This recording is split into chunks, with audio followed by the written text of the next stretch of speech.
Well, I'm sorry. Hold on. I was okay. All right. I'm here. What's up, buddy? Yo, man. Okay, hold on. How I just you want to doing? address a few things you said to the last guy, okay? Since we're going to be. Okay. First of all, you know that you can't cite scientists across other disciplines to justify something that they don't study in, right? Like you support, are you saying that Einstein or whatever supports you means absolutely nothing because Einstein didn't major in philosophy, right? That wasn't his field of expertise, right? Can we go point by point? Like Yeah, let's you start say one right point? there, Okay. right? Okay. Okay, like that was for me. I fully agree. But the reason why I used Einstein as an Hold on, example is wait. No, we're because going to go point by point. You just said that you fully agree. So that means that you're telling me that what you said earlier was wrong because you no, hardcore played up that Einstein supported your belief, so that lent it more credibility. Are you telling me that no. you don't agree with Like that? when I was talking about Einstein, I brought it up. Well, are you talking about that specific Spinoza's God, or are you talking about when he was Anything having to using? do with philosophy. You are citing people like Neil deGrasse Tyson and Einstein as saying that they support your Okay, philosophy. so Neither that of is those are philosophers. So do you think that like they can give you, do you think that they're credible in the field of philosophy is what I'm okay. asking. I Yes or no? understand. Well, Okay, wait, because you gish gallop like a motherfucker, okay? So we're going to do this point by point. Do you think like that Einstein or Neil deGrasse Tyson can give you significant credibility in the field of philosophy? Yes or no? It's a yes or no question. There's no other way around it. yeah. Let me think Okay. for an You answer. shouldn't have to think about it because you were really excited on stream when you found this out. I don't know why you have to think about this now when you were already putting them forth as people that were giving you major credibility.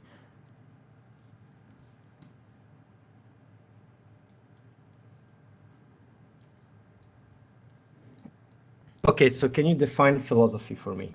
Philosophy, the study of philosophy. Do you know what philosophy is? Can you tell me No, what the like difference is between philosophy and science? Let me ask you that question. What is the difference between philosophy and science? I don't think you know the difference. science is is the study of the objective reality based on empirical evidence, while philosophy is the love of wisdom. No.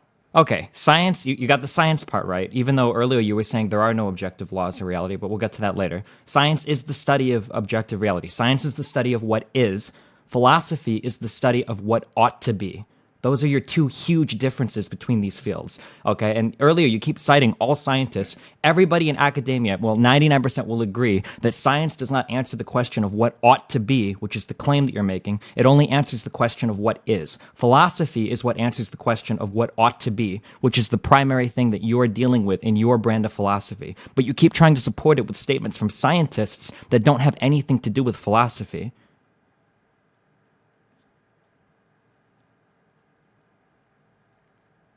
Well, I do think.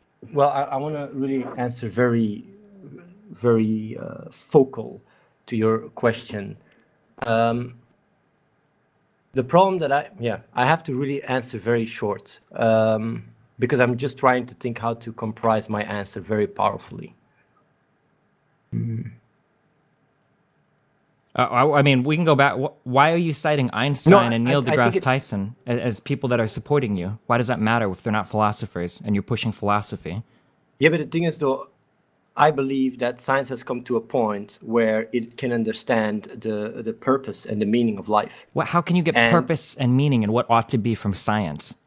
but wait, like that is why Einstein also got a lot of his drive and understanding in reality because of You his have belief in absolutely Spinoza's no God. way of knowing that. How could you ever Well, make that actually, I statement? do. I How? actually How do do you know that? Do you have a because time Einstein machine? said it.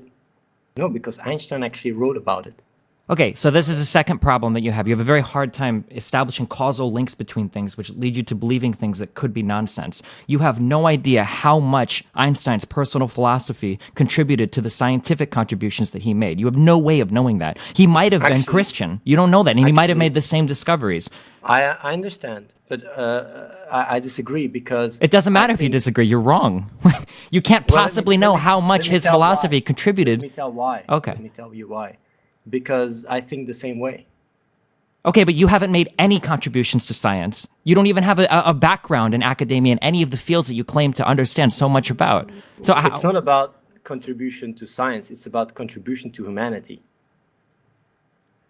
I mean, if I can contribute to humanity in a much bigger way by finding out what the dynamics are of a religious enlightenment and how the neuroscience is behind it, and explain that, that has a much bigger impact to humanity than Okay, if I but would get religious into figures in the science. past have contributed largely to humanity. Your contribution to humanity has nothing to do with how right or wrong your personal philosophy is. I'm sure we can both agree that we can go through history, we can find tons of people that have contributed to humanity that have had a fucking stupid personal philosophy on life. Plenty of religious people. You go before the 1700s and fucking everybody's religious, dude. Even earlier than that. What I want to say is, when I talk about Einstein, that's where I agreed in the initial point you made, is using Einstein as a card to strengthen my point is one that I wouldn't be using if it wasn't for people that look at the world like that.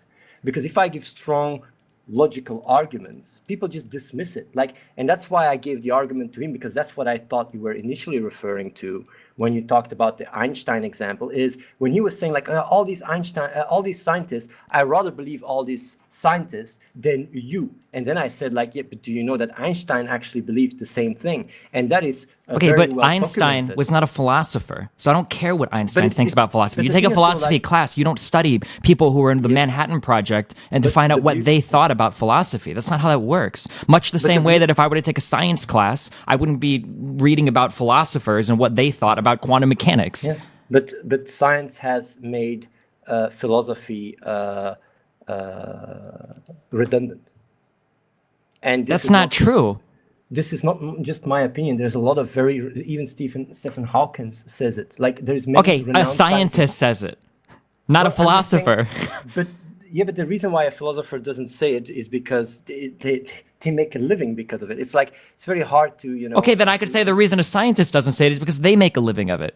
Yeah, but the difference between science and philosophy is science builds computers, builds our ability to move forward. Philosophers are just a bunch of people nowadays. Where do you think our legal system comes from? The philosophy of law. That entire branch is informed by philosophy. Why is it wrong to murder somebody? Why do we put people in jail or punish people? Where does our entire legal system come from? I'm afraid that is maybe the case when you go back, because philosophy has actually brought about science. So I'm not going to say that philosophy is bad. What I'm going to say is philosophy has done what it has contributed to humanity, but the scientific method and our understanding in science has made philosophy redundant. Okay, That's what I'm science saying. used to be a philosophy. Yes, I Philosophy agree. is what gave us the desire to pursue science, and philosophy still I- informs areas where we are asking the question of what ought to be instead of what is. Science will never answer you the question of, is euthanasia right or wrong? Science will never answer the question of, is abortion right or wrong? Science will never Actually, answer the question of, is the death penalty morally acceptable? Science, how does science give you these answers? Actually, it would. How? By looking at the objective reality. And What does the seeing objective reality tell you about euthanasia? Basically, you just see what are the effects of legalizing euthanasia and what are the effects by not legalizing it, and just looking at the results on society. Why do can you do think that that with the effects alone, the so to empirical give you effects an on society example- aren't how people, that's not asking wanna- what ought to be. For instance, the effects of legalizing gay marriage or whatever might be, overall a net positive to society, but people might still be morally opposed to it because they think that homosexual behavior ought not to be encouraged. And that is why your system is the way you go about it, is not always giving an answer that is always fully accurate, but in line with what is commonly accepted. So No, let it's me not give you a about more what's concrete commonly example accepted. It's about, no, I death can't let penalty. you say something completely incorrect and move on because this is how you win your arguments. You say a bunch of bullshit and then you Wait. try to move on to a separate thing. Listen, No, I'm gonna talk about No, exactly okay, you about can't. death penalty. Okay, Death but penalty. Let me okay. give you an So we'll example. just move Death on from the penalty. gay marriage thing and assume that. Yeah, I think death penalty is a better Okay, example. death penalty, because- sure. Because death penalty 1,000 years ago was a necessity, while nowadays it is not, because we have been able through technology overcome the need to kill people. But there is still places in this planet where you could assume that death penalty is required, like when you go to, for example, in Syria, where the mentality of people is much more backwards, and where if you don't punish someone, it would cause a lot more damage than good for the group. So basically, you can measure, it's called sociology, what you're talking about. You can measure the impact of certain decisions on society, and based on what the impact will be, you decide either one or the other. That's why I also say, like, I'm really for immigration, right? Like when Okay, hold on. No. Before we jump into a different thing. Okay, so let's say that I have a society where I have the opportunity to execute somebody versus locking them in prison for life. Why would I choose one over the other? How does science give me an answer there? Well, you just look at the impact it has on society. What impact? So you're going by a financial limit? So if one is more expensive than the other, then you either kill them or you don't kill them? The extent to which it allows us to move forward. Well, move forward how? They're locked up or they're killed. They're not going to make major contributions to society. Well, that's exactly the problem with your approach. If I would look at it, I would say, what is the ability for me to be able to reinstate this individual in society? And actually being able to label them in such a way is exactly what actually causes. Okay, but what if somebody thinks that person? What if somebody thinks that person doesn't deserve to belong back in society? That if you make a mistake that bad, but that is exactly why that also has to be part of the equation. If you would reintroduce a person that was a very big criminal and a killer into society to perfectly work, but releasing him would cause chaos and would cause people to kill each other because they don't understand it, then you don't make that decision. And that's why you just keep him locked up. You always have to look at reality and see. Okay, but then that person you keep locked up, do you kill them or do you not kill them? Because we're talking about the death penalty, not reintegration into society. What I'm getting at is you can't give me an answer. Science cannot give me the answer. How? How can you tell me if that person ought to be killed or not? By seeing what the results would be. Okay, but people don't care about the results. They want to know, is it morally acceptable to kill somebody or not kill somebody? If you have an answer, give me the answer. Don't dance around it. Is it morally acceptable to kill somebody? Yes or no? You're saying that you have to look at the benefit to society? You have to look at the context. What context? Like if you're living 1,000 years ago. I'm not talking about 1,000 years ago. I'm talking about right now. Somebody kills 3 women and rapes 2 more and then goes to jail. Should this person be put to death or given life in prison? What ought to happen? And how does science give me an answer there? Like I would say we wouldn't put him to death. And the reason why is because we have evolved as a society to understand the mechanics that bring people about to do these kind of crimes. And our ability to overcome these problems is by understanding it more and overcoming them so we can help these people to be reintroduced in society. That's what. Why is it that if there are things that contributed to this person's... So you're saying that if something has contributed to this person's downfall, that they are absolved of all responsibility? Is that your argument? No, I'm just That's what you just said, though. What I'm just looking at is what is the extent that I can contribute to the current equation, and if the person is able to completely recover by our understanding of the brain that can localize what is causing him to be a murderer, why should he die? Because maybe that person lost their right to life because of what they did to other people. Maybe this is justice or retribution. Do you know that there is actually Chinese culture back in the days where they thought that if you made a very big mistake, your entire family should be slaughtered? Okay. So, yeah, is that correct to do? Because that's like, the way they saw it all as connected. You're all interconnected. You're one. Maybe in their philosophy it was, but science cannot give you the answer of whether that ought to happen or not happen. I'm just saying, like, as absurd is what you're saying right now. If you can completely rewire someone from a serial killer to a normal person that benefits the world, then I would have zero issues with that person being reintroduced in society. Okay, maybe you wouldn't, but not everybody would. Also psychologists. That's not even true. You can't speak for... What background do you have in psychology to allow you to speak for psychologists? That is the beauty of me reading papers. You can actually read about this.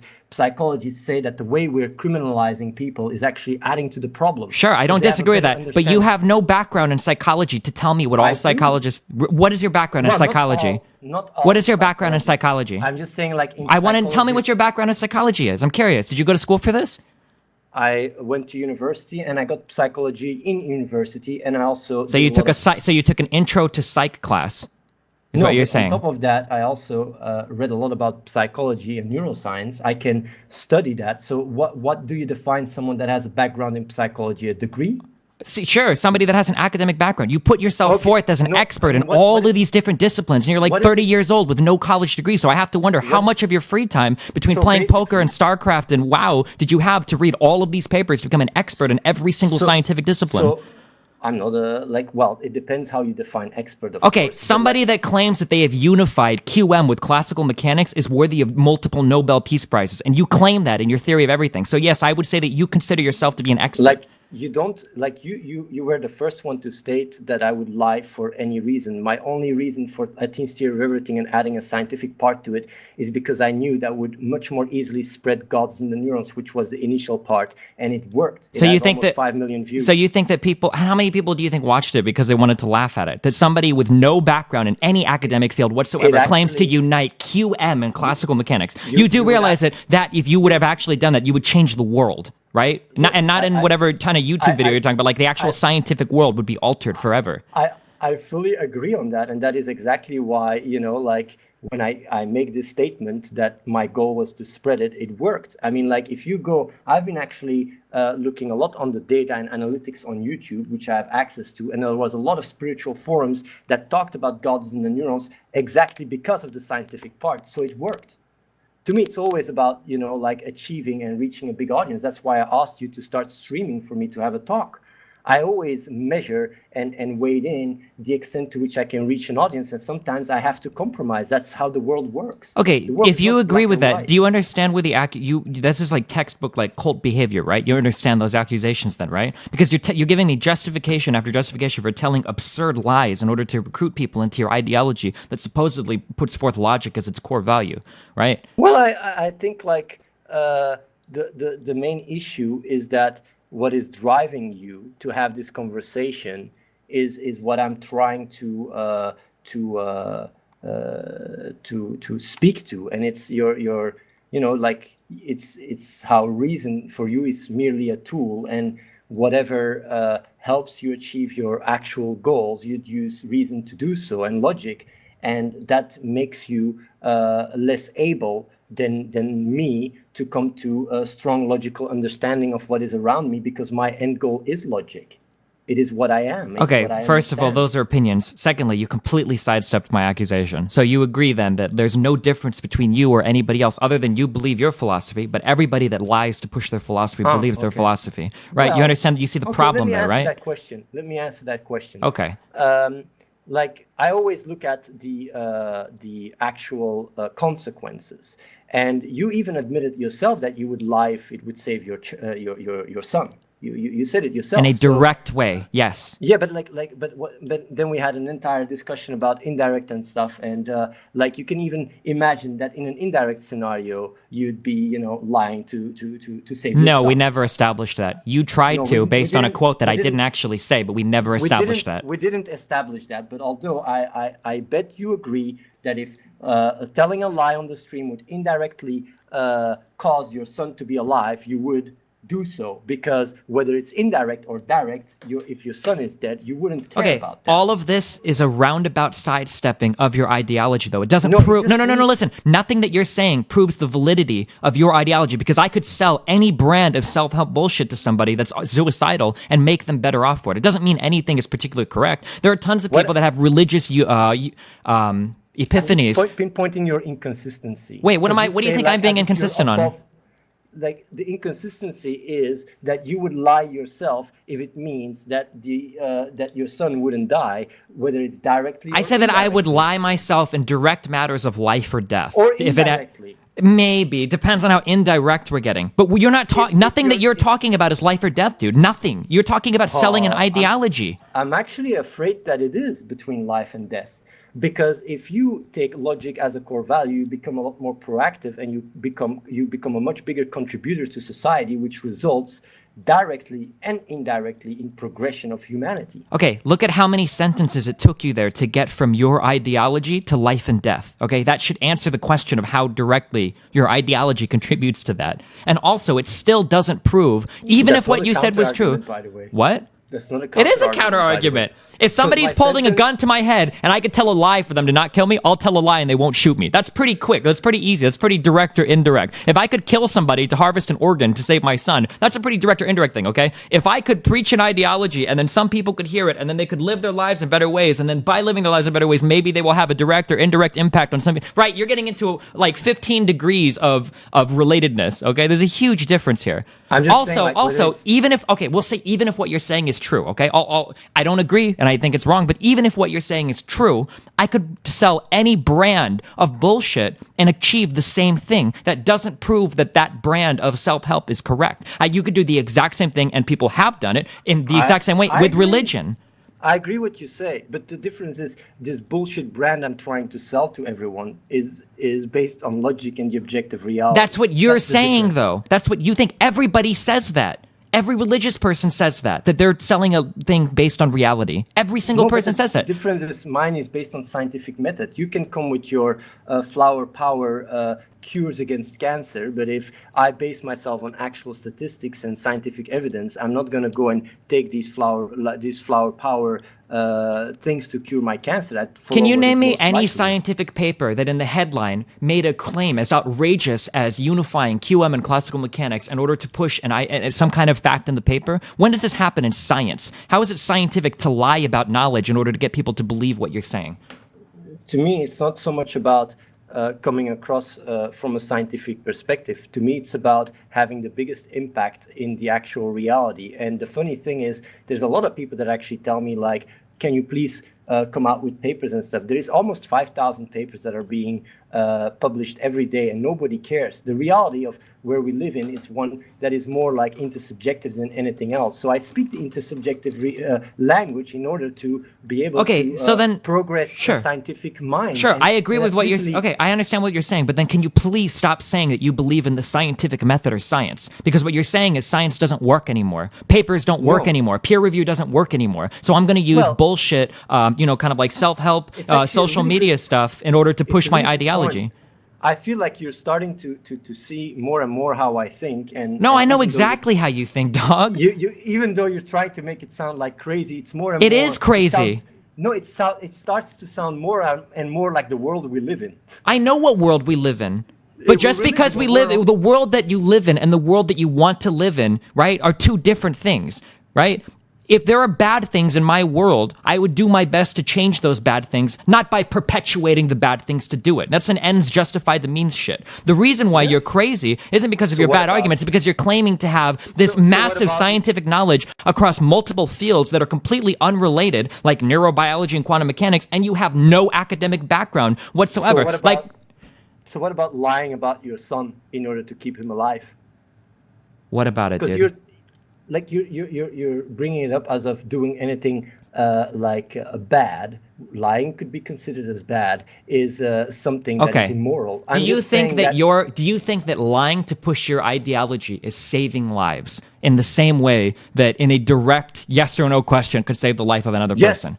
Yes. Okay, then you're delusional. I can't touch that. Then well, you have just as much faith in your ideology as any religious person or any priest or clergy or layman, right? I'm the one that reached 2.3 million children with this kind of thinking. No, not with this kind of thinking, dog. I watched you on stage at fucking MLG or DreamHack or whatever. You weren't fucking talking about any of this shit. You were talking about donating money to help starving children. It had nothing to do with the objective reality or any kind of philosophy that you're pushing. Don't say it. It is this mindset, though, that got me to do it. Doesn't matter. You can't use that as an argument. People have flawed mindsets and accomplish great things all the time. Plenty of religious people have accomplished great things using flawed mindsets. Your success in life is not necessarily determined by your philosophy. You do not understand the difference between... Yes. No, it's not. Well, you're like, that sounds really delusional, and I'll give you really. So here, no, wait, hold on. Let me ask you a question. So you think that if we were to go back in time and discover every single person that's made a significant contribution to society, you think all of them believed in Spinoza's God, or all of them were perfectly rational creatures and had a philosophy? Definitely not. But if everybody would believe in Spinoza's God, we'd already hit the singularity by But you don't know that. What is the singularity? Never mind. You don't even know that. How can you make that assertion? Maybe some people were driven by their inspiration from God or driven by their inspiration of faith in some kind of religion, and that's the thing that pushed them to make because it's way more likely, just as much as, drinking that flower hippie potion could cure your cancer.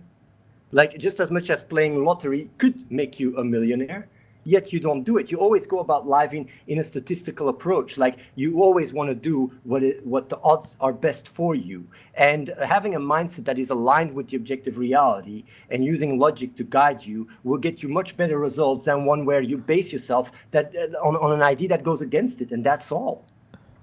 I mean, I don't know why you go so crazy about me being a cult while I'm just trying to really just tell people, hey guys, think logically, use the objective reality. Like, they don't even That's not what you're saying, though. You're claiming to have discovered some completely new thing, even though nothing you said is unique. Nothing you said. Let me say what I discovered. Wait, hold on. So we're just going to move back? No, stop. The reason why I'm upset with what you try to push is because you claim to have... Okay, let's go through. You claim to have this massive understanding, a deep PhD plus level understanding across several scientific disciplines, and you're 30 years old with no education whatsoever, okay? You claim to have this insane understanding of all these scientific disciplines. You claim to have linked them in ways that have never been linked before, despite the fact that other people have studied these things for dozens or hundreds of years, depending on the particular thing, okay? And then you're also claiming to be able to change people's lives with this ideology that's built on faulty premise after faulty premise after faulty premise. Those are the things that upset me. And the thing that upsets me the most is that you draw in these people into whatever place you live to try to convert them into whatever belief system you have after admitting that you're willing to lie over and over again to sell it. Those are the things that upset me, not logic or reason. Do you know the key difference between me and you? What? The key difference is I submit myself to logic and you submit yourself to comfort. And the problem with the two is that no matter when you think and you make a conclusion or you use reason, it's always in function of that. And that is why my logic and my rhetoric is superior to Tell me what logical or rational thing I've done that has been compromised by comfort. Tell me what I just said, because you're saying now that my logic is very fallible because it is built upon a foundation of comfort. So now I ask you, name a single thing that I've said that has been compromised. Where has my reason or logic been compromised by my comfort? Well, first of all, you're contradicting yourself. How? Like, Where? That also, like, for example, in the last call, you talked about you would never lie on stream, and then I debunked that. First of all, stop. I never said I would never lie. I said I would never lie to push an ideology. You claimed that. You said that your memory was really good, and we watched the clip, and you were wrong. So first, that's absolutely false what you just said. So move on to the next thing. Move on to the next thing. Well, I can just give another question. Okay, yeah, do the next one, because this one is absolutely incorrect. Go ahead. If you would lie to push an ideology, right, that would actually directly result in your child dying, would you lie or would you speak the truth? Can you do anything? Can you do anything besides the really super roundabout mental gymnastics lie to push an ideology? Can you find anything else or no? What I'm just trying to explain is, like, when you bring it very close to you, right, where you can be on your higher moral horse, right, and you face reality, you are as much You're talking about facing reality, and your examples are, well, if you push an ideology that has a roundabout way to impact somebody that may make... This isn't reality, dog. This is a mental gymnasium of Olympic proportion. What I'm just trying to explain is that the only reason why you live the life you live and you are in the situation you live is because of the reality you're in. But if you're in another reality where you'd have to, make a choice for your son or whatever, you'd do that in an eye blink. You just have a privilege, and that's what you use to sit on your higher moral ground, your higher moral horse, in order to make these statements and pretend you're all this reason and source of reason, while you're sitting on your ass playing games all day. Dog, you said, what are you drinking? What do you have in front of you? Can you hold it up in front of the stream? What is that? Is that a soda? Is it pop? This is water. Is it water? Okay. This is not Red Bull, by the way, that what you like to drink in front of the stream, which is actually proven to be very damaging for your health. It's not proven to be damaging for your health, firstly, okay? Oh, so Red Bull is not proven, like, that's something people will quote, by the way, because it is proven. You can actually... How is it proven? No, okay, stop. We're not getting into this, okay? Oh, so you say that Red Bull is actually healthy for you? No, I'm not saying Red Bull is healthy for you. I'm saying I enjoy drinking it because it's fun for me. Yeah, it's and that's exactly the problem. That's the Dog, difference how between far me can and you run? How much can you bench? Please stop trying to act like you're the physical embodiment of the perfect fucking human, okay? Dude, you're fucking scrawny as fuck right in front of me. You sit on your ass for fucking 8 hours plus a day, which is proven to shorten your longevity over any other drinky fucking Red Bull. Sitting on your ass is absolutely proven to hurt your longevity, okay? The difference between you and me, though, is that I'm not claiming to be this perfectly logical fucking superhero being of reason. I fully admit that I do things because they're fun sometimes, and there are probably better ways that I could optimally live my life, but I like being happy, okay? And there are a couple sacrifices that you make to do it, okay? However, the difference between you and me is I don't sit here and pretend that I'm a 100% rational sociopathic being, right? Do you understand? Do you know, you're calling me sociopath, you're calling me a cult, you're calling me any kind of name, but I've had such a bigger impact in the world than you did, and that's why they even invited me to speak for the United Nations. Sure, you've had a bigger impact with your charity shit. That's great, dog, but you were a cancer in every single gaming community you were part of. You know that, right? Do you understand that you're hated in every single gaming community you were part of? Do you know that? Well, no, answer that. I'm just curious. Do you know that? Do you understand that? Now, I know you're going to tell me that, well, it's because I was trying to push my ideology, but you know you're hated in the World of Warcraft community, you're hated in the StarCraft community when Kibikaki leveled that account for you, you were hated in the Hearthstone community when you pre-recorded somebody else getting Legend for you, right? You were hated in in the fucking poker community where you were chip dumping with that other dude, right? That was discovered on the 2+2 forums, and every single community you've been a part of, you've been a blight on all of those communities. Now, your charity stuff is cool, that's great, but don't act like you've been some universally positive impact on every single thing that you've been a part of. That's not true. Do you know the difference? There's another difference between me and you. What's that? Like, I value the objective reality more than the intersubjective. The entire planet can hate me for all I care. If I know I've had a bigger impact and a positive impact, that's all I judge myself on. Okay, that's great. That's exactly what somebody that would lead a cult would say. I don't care what anybody else thinks about me. I know that I'm right. Like, actually, that's actually what someone would say that actually has a very strong moral compass. Really? Or maybe it's somebody that really values their comfort as their core foundation, that you really want to be comfortable and that nobody can ever hate you. You can never be wrong because you're submitting yourself to that comfort. Do you think? There actually were times where people that did really good things were spitted out and now they're getting medals. There are also times where people who didn't really do much good at all were trying to push cults onto other people and they all ended up killing themselves. Yes. I mean, what's the difference? Like, the difference is that when you try to persuade, portray me as a cult, it goes against my message because. But it doesn't. You lie to push your message. You said you lied to push your message. You consider yourself to be far more informed on these areas when you're not. How is this not cult-like behavior? Like, to me, what I judge myself on is the actual reality and how this actual reality affects people's lives. And my morals does not end whether I speak the truth or not. My morals end with the actual consequences of my actions. And that's why I'm a much better person than you are. Because I can actually just look at that, and even if the entire community hates me, I can still keep going.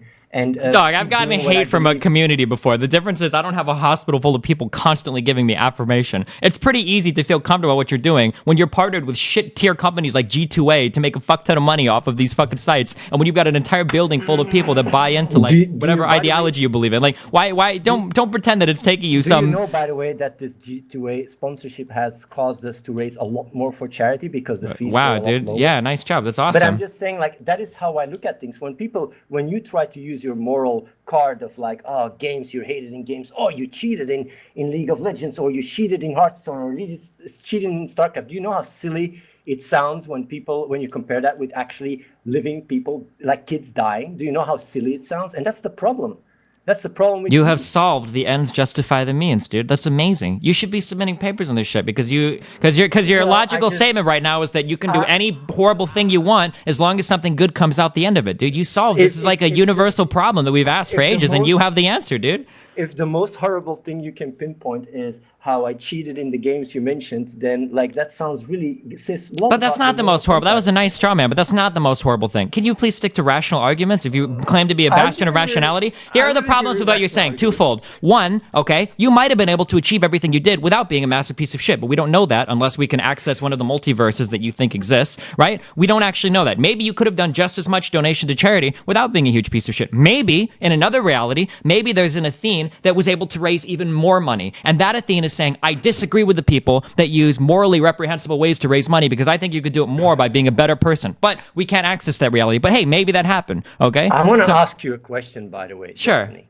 because you really try to have this identity of, you know, reason and this personality of Yeah. really like reason and logic. Like, how will you feel, right, when you start seeing this spreading more and more and starting getting actually scientific backup? Why would I really get wonder scientific how backup? You said you're not going to publish papers. You don't even know what peer review is. So why because is it going I to? know what peer review is, but the thing is though, like, Then why did you say the you don't reason need it? Because your chat room is full of people that agree with you. the reason why I'm not You're not going to answer that question? yes. The reason why I'm not going for peer review papers myself is because you would just say like, yeah, you could have faked it. So I want. How could you fake a paper submitted to a journal and reviewed by? Say what? How can you? What do you think peer review is? Like, it's independent people that check the discovery and replicate it Okay. independently. So how can you fake? How can you fake peer review?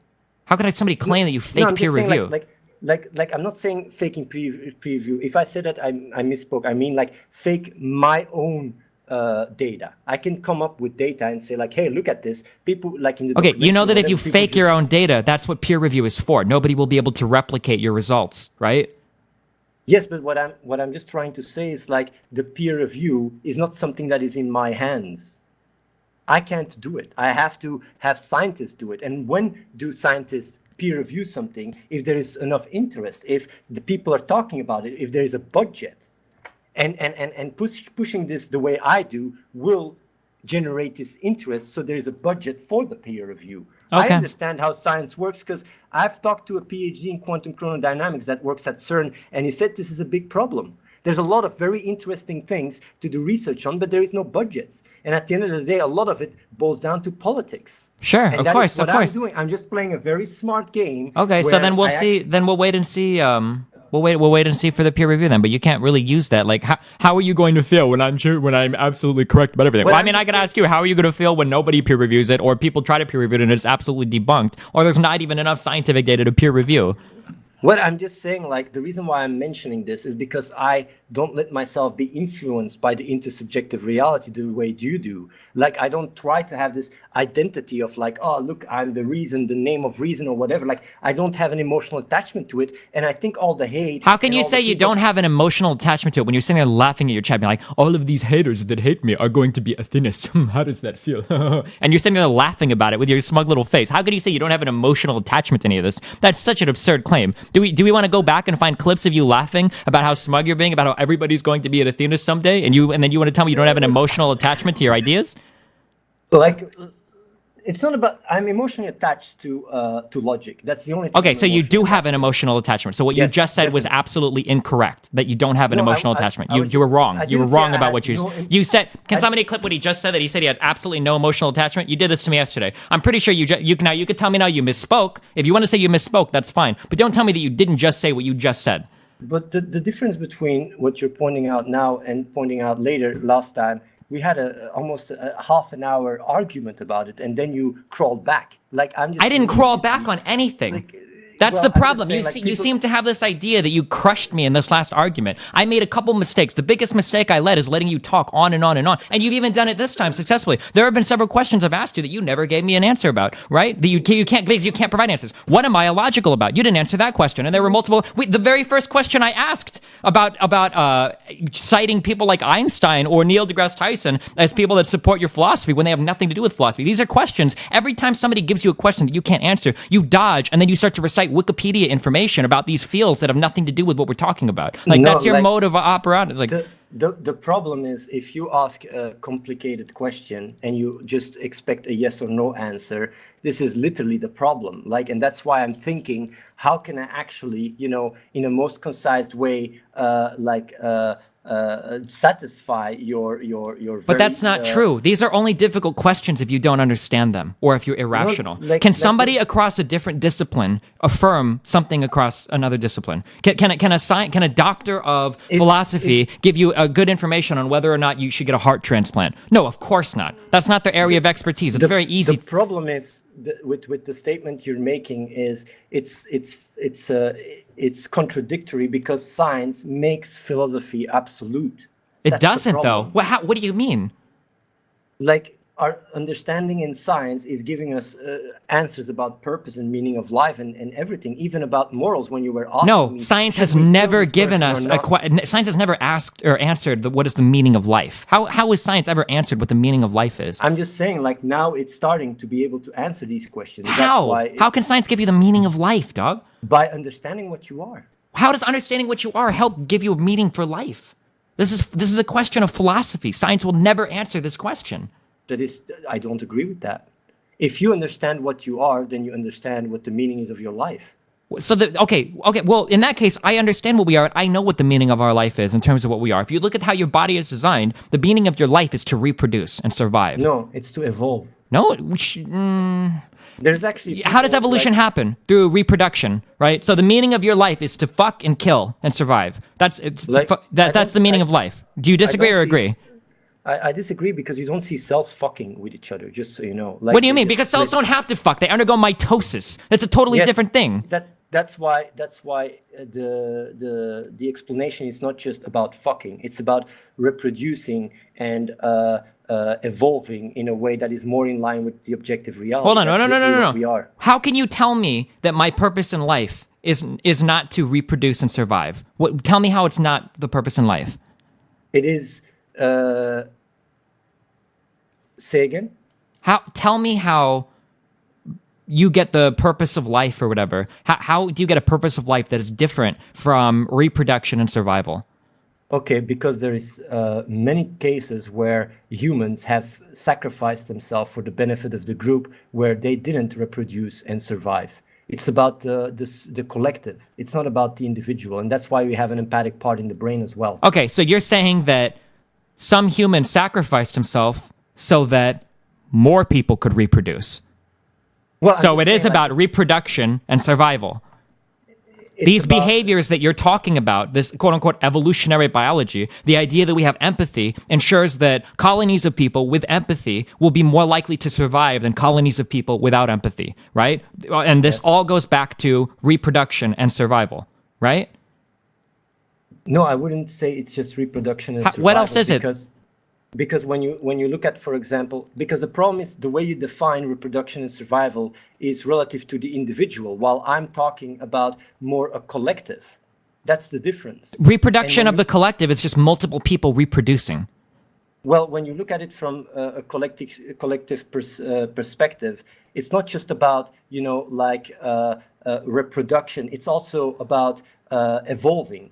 Because reproduction itself only would just make us be left with just the first cell ever, and it would have never evolved. Evolving is part of what we are. And it's by becoming more and more in line with our reality that we have even adopted and evolved to be more reasonable and think about the ideas we have and such. And the reason why we have gone through a tremendous increase in technology due to the scientific revolution is because we started using our reason, because we understood that logic was a great tool. And now with the psychological revolution, the difference is that we start realizing that logic was not just a tool, it was actually what we are. Okay, first of all, our purpose was never to evolve. Evolving is a mistake. Evolution is a mistake, right? You understand that? Everything that happens in life in terms of evolution are mistakes. Relative to what? That's the mechanics of how it works. Natural selection and all because- of that selects the But that's the thing. I use what you are as the reference frame. So Wait, relative to hold what- on. Everything that you've talked about in terms of evolution or whatever all comes back to reproduction. Evolution is a byproduct of reproduction that happens because of mistakes during the genetic process, right? It's not that simple. No. Well, yes, it is. How is it more complicated than that? There's a lot of social dynamics also in play and Okay, stuff. but and all of these symbiosis social and everything. dynamics come about as a result of mistakes, right? Evolution, the entire history of evolution I wouldn't label it mistakes though. Okay, so the idea of mutations, chance mutations occurring, you wouldn't consider these mistakes? You think that there's some divine process that's guiding evolution? No, it depends if these mutations bring about a being that is more compatible with reality, then I wouldn't label that as a mistake. Okay, And natural selection isn't a mistake, but it is selecting mistakes. Do you understand that? Say again? Natural selection, the process of natural selection is not a mistake, but it is selecting mistakes. If something is born with thicker skin or hooved feet or whatever this is, right? These choices are not being chosen by the people. These are mistakes that happen as a result of a biological process. The problem, though, is you keep labeling them as mistakes. Because they are. And no, the extent to which it's a mistake or not a mistake is the extent to which it's in line with the objective reality. No, you're going a step further, dog. You're going to the natural selection part, okay? Natural selection isn't a mistake, but most mutations end up with the creature dying or being infertile anyway. What I'm just saying is that what you have to understand is that the extent to which we understand how evolutionary biology has brought about what we are is all measured relative to the reference frame of what you are. So if you have the ability to use this understanding to evolve even more optimal and to use the data to thrive even more as a species, then you do so. And that is just like how we, as a species, have been able to move from genetics more to mimetics, and how culture and our understanding of the world has been able to transcend the slow progress of our biology. Okay, sure. If you want to go from genetics to mimetics, that's fine, okay? But if you're going to talk about evolutionary biology and evolution and all of that, the purpose... biology is also about mimetics. Evolutionary biology is also about mimetics. Definitely. Okay, I'm not too sure about that. However, yes, of course, the process of evolution, the process of what your body was created to do is full stop, is survival and reproduction. That is the only thing that your body has been evolved to do. I don't understand how you can get anything different from that. That science gives you a different message than that. I wouldn't fully agree on that. How? Because there is many people and there's many situations and even cultures where people were just living for the benefit of the group. It's because you're looking at it from an identity perspective. That's the problem. I'm not looking at it from any kind of identity perspective. Because you can die for the benefit of the group. Yes, you can. You absolutely can.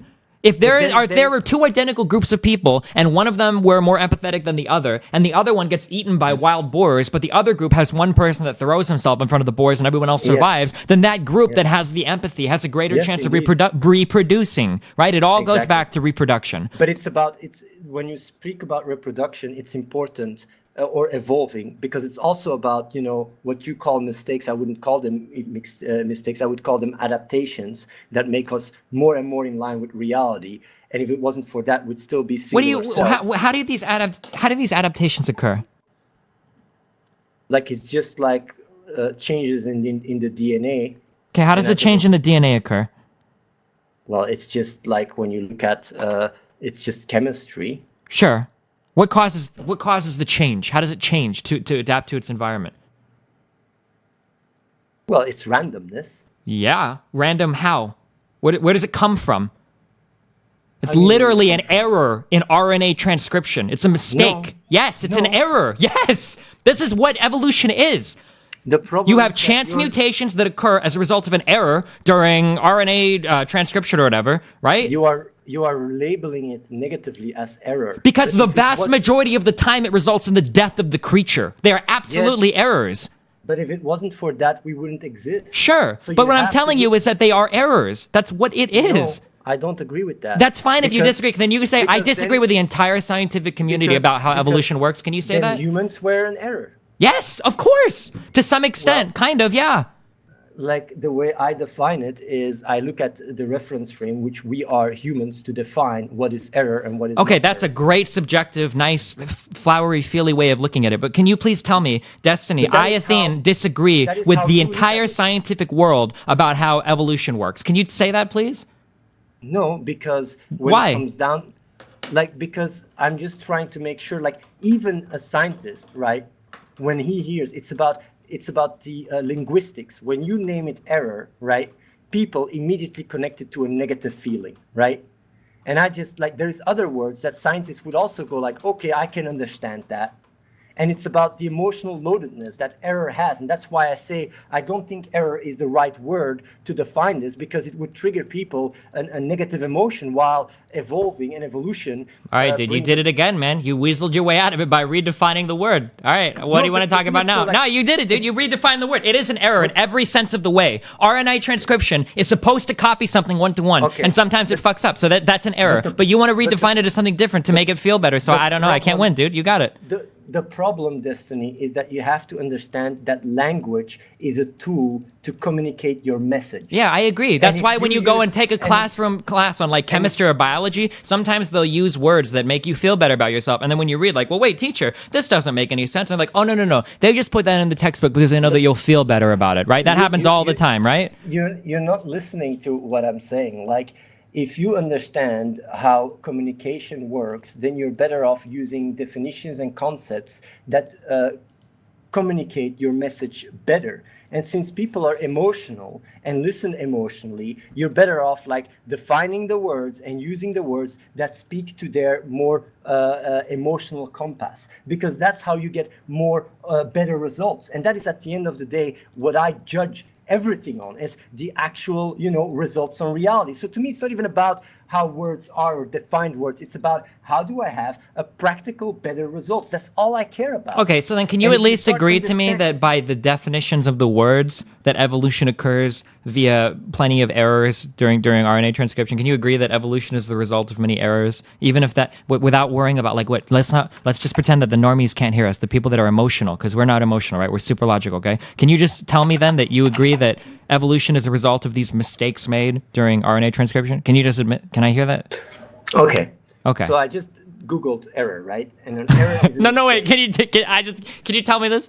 Just mute your screen for a second. I just want to hear. I'll mute my screen if you want. And I just want to hear. You understand that evolution is the result of capitalizing on mistakes during RNA transcription. That's all natural selection is. It's selecting for the least horrible mistake made during RNA transcription. I do disagree with that. And let me tell you why. Okay, tell me why. I did Google what error means. Okay. Error means a mistake. What is a mistake? Is being wrong about it. Like, the problem is you have to define the reference frame. If the reference frame of you is the cell and a complete... Do you think that the cell, when it's undergoing division, do you think what is the reference frame, dog? But you are interrupting me while I'm really making a very powerful. Because you're talking philosophy about cells, about cellular division, and about RNA transcription. Cells don't give a fuck about what philosophy is. If you say what is right or wrong, you need a reference frame to define it. And if you say a cell's mutation is wrong, the reason why you say a mutation in a cell is wrong is because we connect mutations in cells with cancer in our bodies. But if you look at just the mutation process from an evolutionary biology process, connecting that with the same mental image of cancer is flawed. Because what if my frame of reference is the DNA itself? Okay, that's my frame of reference. Now, would you say that errors in RNA transcription are errors? Could you say it then or no? So what is the goal then? Because then you have to define. Look, I'm trying to get to the objective reality, dog. I'm trying to figure out the objective reality. The problem is that a DNA, relative to the DNA, there is no such a thing as right and wrong. It just is. Okay, so there are no such things as errors. Yeah, error is an emotional. It's error is only emotional. It's relative. Okay. It's relative. Gotcha. It's relative. So you have to define it, and when you define it, then you can, speak everything is relative, and everything is intersubjective, and everything is semantics. That's an amazing argument. You've totally. I didn't agree with you, but now when we redefine every word, I think I'm starting to understand. So now you're saying that evolution, none of the things that occur during natural selection, these aren't mistakes because in your philosophy they have contributed to the greater good of mankind, meaning that these were not mistakes or errors, because to label them as such would be a bad thing because it's actually been a beneficial thing. I would use a more neutral word like randomness. Okay. Randomness. Random mutations. Random mutations that occur as a result of randomness? No, just random mutations. Well, they're not just random mutations. They occur because of something. Well, like, you could say there is a reason underneath it, but when you go back and down and down and down, it's basically fundamentally probabilistic. So, like, do you know what there is a probability. It's one mistake for every 100,000 DNA base pairs transcribed. Well, I wouldn't call it mistakes. I would call it mutations. Oh, I'm sorry. I was just reading like the definition off of what it is. My bad. I forgot that we were talking in the intersubjective reality from a different subjective frame of reference. Yeah, but when I speak, I'm always very aware on what emotions are being triggered when using certain words. Gotcha. And when I talk about science, I usually like to talk about like well-accepted scientific terms so that everybody is on the same page instead of redefining everything. Honestly, I don't think the Twitch audience is the best audience to speak about science in that way. Gotcha. I feel like the So- best way to further their minds scientifically then would be to speak scientifically rather than to treat them like idiots and use would- words that mean nothing in order to perpetuate that stupidity. But that's the difference between you and me. I don't like to lie to push what I It's believe, not about I guess. lying. It's about understanding how a language triggers certain emotions, and people Sure. think more. And I emotionally understand than- how some language triggers certain emotions. So I would rather have these people not think this way rather than to continue to play into those emotions to try to manipulate them into thinking what I want them to think. And the best way of achieving that is telling them to have logic as their core value instead of comfort. Gotcha. But all the people that you tell logic as a core to have logic as a core value, you lie to them constantly in order to further So- your philosophy. So like that is literally like the train of thought you're giving is really nice, because it's exactly how I thought about it. Gotcha. So yeah, like whatever I have to, like if a lie means people will start, adopting logic as their core value and start thinking critically and using the objective reality as a reference frame and grow as a person, as a species, I'll lie ahead all Sure, day which long. is what I don't every mind. single person that's ever believed in any insane cult idea has Yeah, said. but the difference between a cult ID and Is what that I'm yours saying, is I'm right? basing myself on the objective reality. Sure, that's what every single cult person says. I am basing myself on objective reality. I am correct. I can lie to push my ideology. I am right. Actually, Everyone that else is not- wrong. That is actually not fully accurate what you're saying. What is because not I'm accurate about telling- what I'm saying?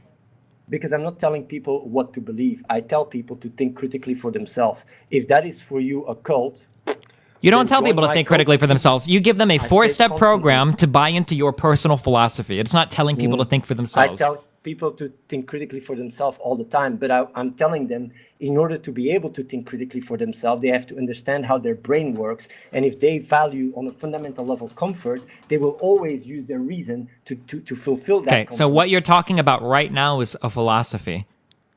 This is what you're pushing people towards. You're not just that telling is the people to think difference. critically. You don't have to That make a is- four-step video on how to tell people to think critically. That is the difference. That is the difference. Like, it's based on our understanding of neuroscience, and that's the discovery as well. Wait, And that there is no why- discovery. Why do you keep saying discovery? What discovery? The discovery is that we, on a fundamental level, have the ability to connect a concept to our reward Yeah, we do system. that. That's Ivan the- Pavlov did that with Pavlovian responses like 100 years ago. This isn't Yes, anything and- new. We know that we can associate different well, things with different and- things. This happens all but the time. It explains religious enlightenment and experience. We've already know It why people explains- are religious. It doesn't explain anything we haven't understood before. What do you think you're explaining that we haven't Actually, understood before? That religion makes people feel good about themselves? Actually, this is what Neil deGrasse Tyson says himself. He said, if we find a way to make an experiment to replicate the religious experience and combine it with the fascination of the universe, then this would be big. And that's exactly what I did. Neil deGrasse Tyson is not a philosopher, firstly. Secondly, not a- he was appealing to emotion. He was just saying that it was really fucking cool that people that thought about things 1,000 years ago are composed of the same He was star talking about dust as an we are. And experiment. He was talking about an experiment. If we can have an experiment where you can have people go through the same religious experience, but for the reality and for the cosmos and the universe, that would be a big deal. And that is what we did here. I don't think that he even knows anything about like these fields that he's talking about. Neil but deGrasse Tyson is a physicist, isn't he? Why Yeah, would that I is care why- about anything that he's that is- talking that about is in terms why of he's- biology or But neuroscience or? that is why he's interested for another field to come with that experiment. But he doesn't know Because anything when- about that field. but Maybe you they already don't- do you have don't- those things. Maybe those things have already been established. You don't need to have understanding in another field to feel like you want to see some empirical evidence that would explain certain behavior that you see around. Yeah, but the empirical evidence necessary to please a physicist is probably going to be a lot different than somebody in philosophy or psychology or neurobiology. That is actually not fully accurate what you're saying. If you have a study and you have like case groups and you can replicate what I'm saying, this is, this is science. It's This is not very, just- very difficult to do in philosophy or psychology. I'm sorry, philosophy. that's In why I'm psychology, saying it's what very I'm doing difficult to is do. not- That's why I'm saying I'm not a philosopher. I'm very scientific. And you can't do it in philosophy. You do, like, that happens all the time. Psychotherapy and all these things. What do you think it is? It is looking at, how does a drug react? How does a therapy react? They have a lot of case studies and they study. Sure, and you go by what your best thing is, but it's a very difficult thing to do. Also, all of these are peer-reviewed and everything as well, not just pushed to the masses in the hopes that they buy into it. Well, I'm not hoping people buy into it. What do you mean? Of course you are. Like what I'm hoping is that people will just start, thinking for them. It's not just buying into it, the understanding. I want people to understand it. I feel Like, like the I way have a decent understanding of the philosophy you're pushing, and I just completely disagree with it. I also feel like I'm a pretty reasonable person, and the fact but that of you're having course so you much trouble, disagree. why do I I don't disagree? agree. Because I'm I don't comfort. agree that you're a reasonable person, by the way. Why am I not? Not at all. We can go back to that other question I asked that you couldn't give a single answer to, except for the mental Olympics of lying about saving my son. What What is am I it? illogical about? What do you think I am? What do I think I'm irrational about?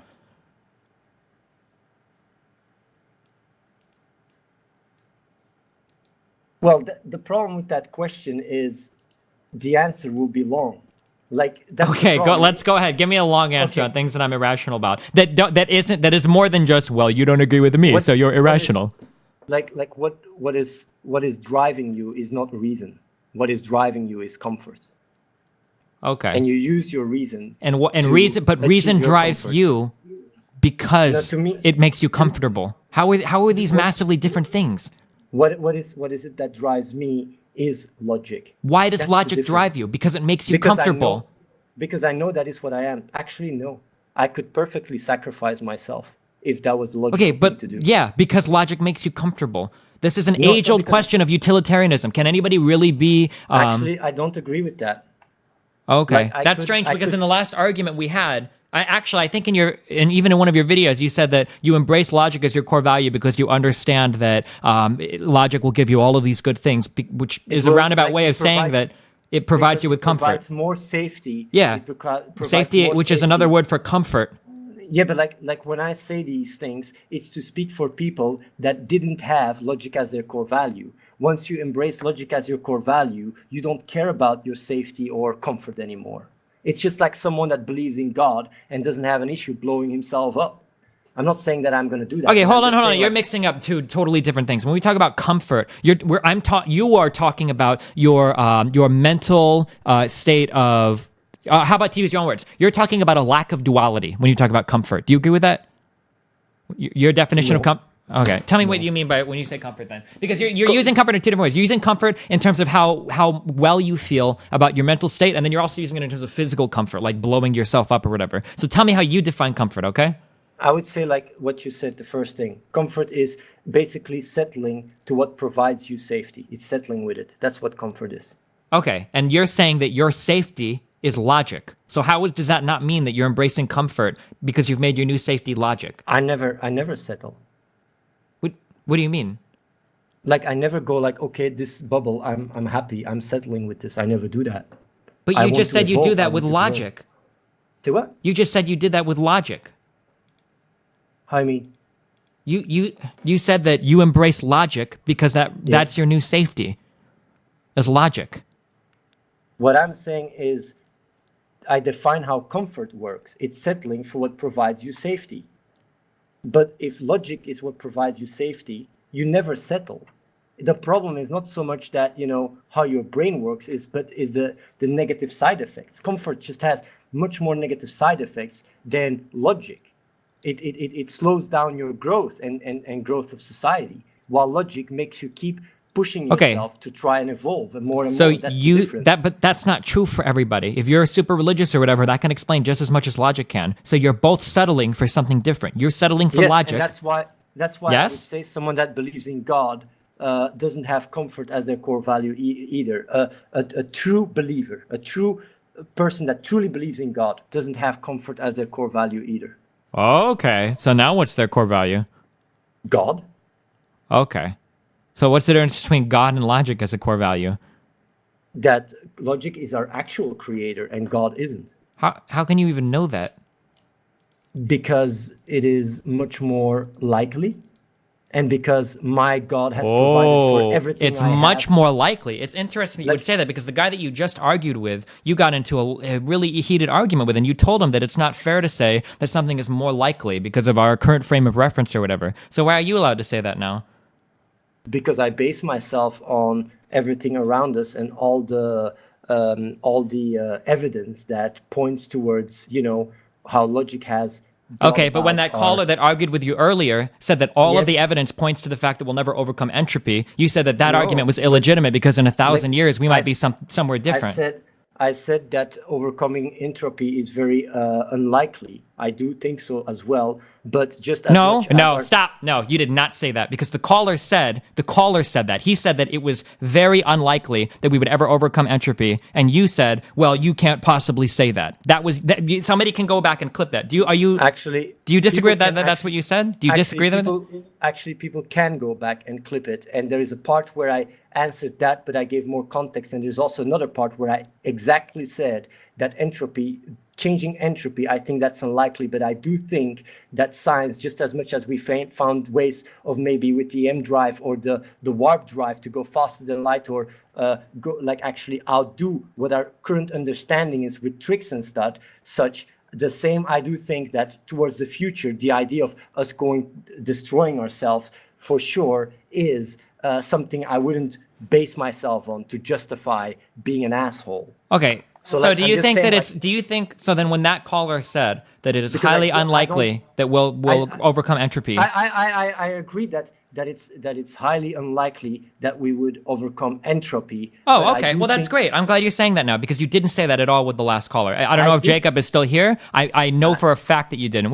Maybe people will start bringing up clips, but you were very upset with him for saying that, and you kept arguing that, well, if you look 1,000 years from now, maybe things will change. You said that. Yeah, and I kept giving the example of the warp drive, and I kept giving examples. You know that the warp drive and all these things are still incredibly theoretical, right? These things only exist. The EM drive is still incredibly theoretical. Yes, I know, but what I do say though, NASA is working on it, so they think it's worthwhile. NASA is quote unquote working on a lot of things. They're still incredibly theoretical with absolutely no foundation in reality.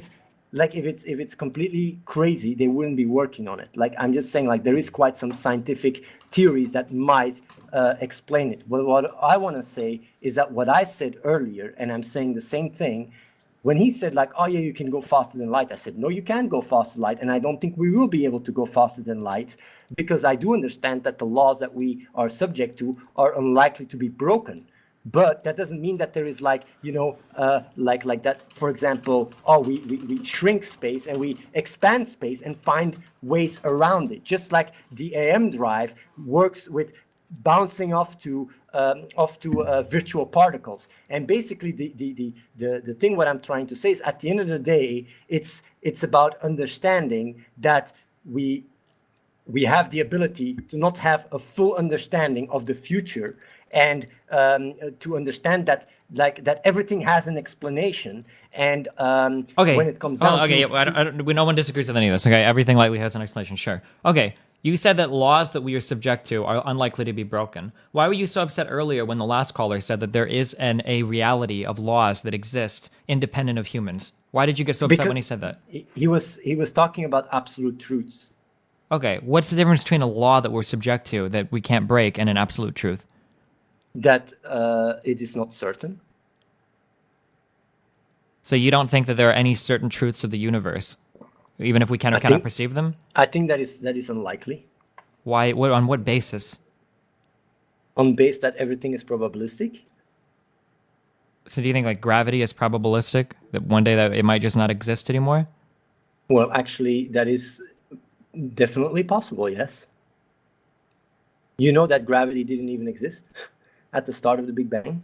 Why? The fundamental forces just emerged after, I think, a few fractions of a second. Okay, but we're not talking about the microseconds of weirdness that happened at the Big Bang, right?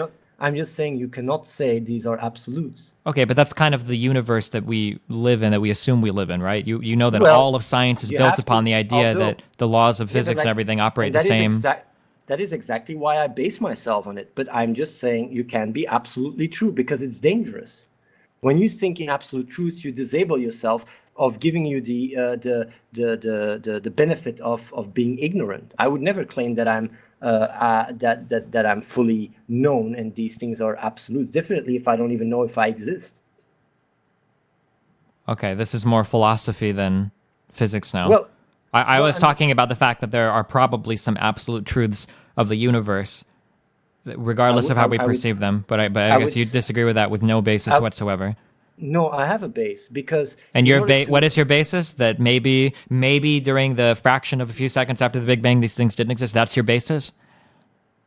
Well, this is the scientific one, but you can also give a. Oh, I'm sorry. What's the scientific one?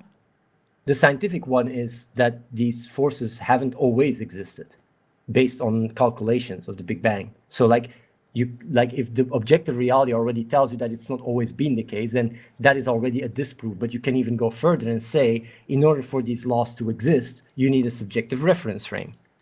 If you wouldn't exist, your subjective reference frame is not, that's not true. You don't need a subjective reference frame for the laws of the universe to exist. You would have an absolute reference frame, and that frame of reference would be the universe. Like, actually, you can't do that. I'm sorry, why can't you not have an absolute frame of reference? Because it requires a subjective reference frame to talk interpret, sure. But just because you have to interpret something that is absolute subjectively doesn't render the thing that is absolute as non-existent. You understand that, right? It just means that your subjective reference frame has to be part of the equation. Sure, unless we're talking about the existence of an absolute reality. If there are absolute universal truths, about absolute reality, you need a subjective reference frame as part of the premise. Yes. Why? Because if you take away the premise, you can't even make that claim. Why? How do you mean why?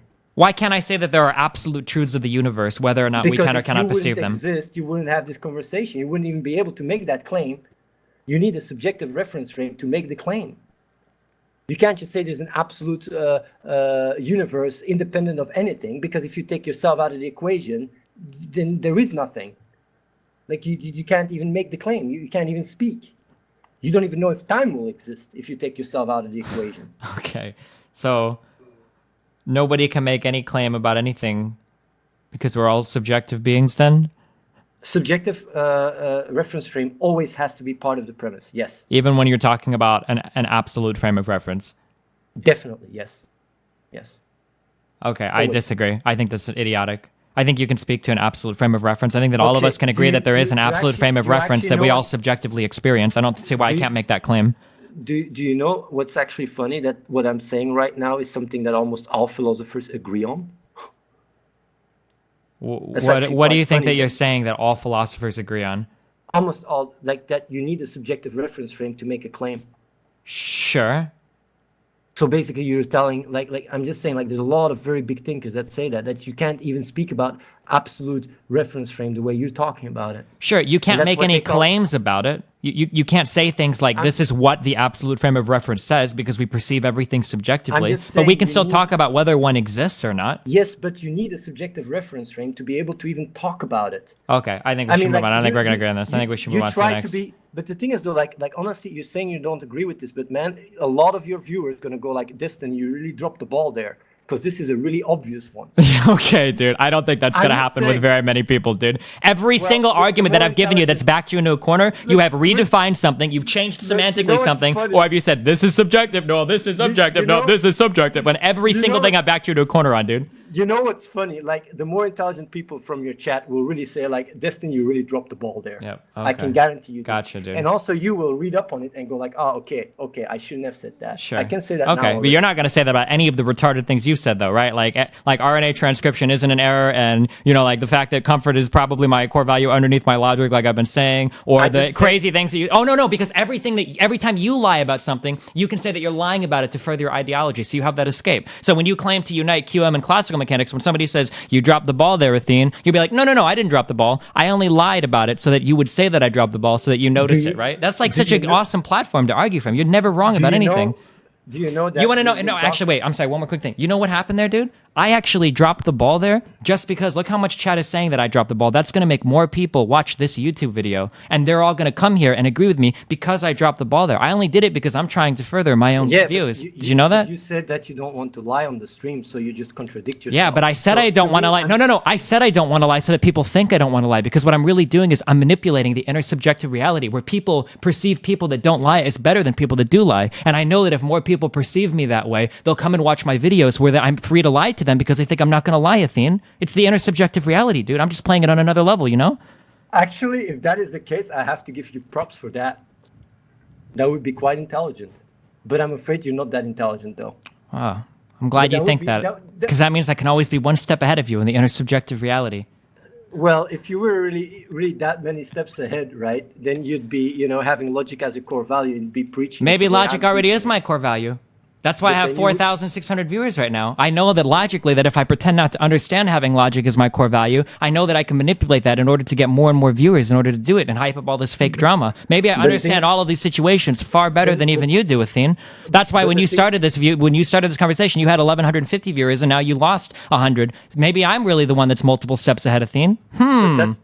That's the difference. You measure your impact based on the amount of views, while I measure my impact on the objective reality. Well, maybe the amount of views that I get is going to mean that more people convert to my way of thinking, which is my way of impacting the objective reality. Maybe I'm going to have my charity drive in the future where I raise more money than you did for kids because I'm starting it in these conversations right here. But if that is the case, then actually, honestly, if you have a bigger impact than me, right, I would really come to the stream and say, like, Destiny, like, sorry.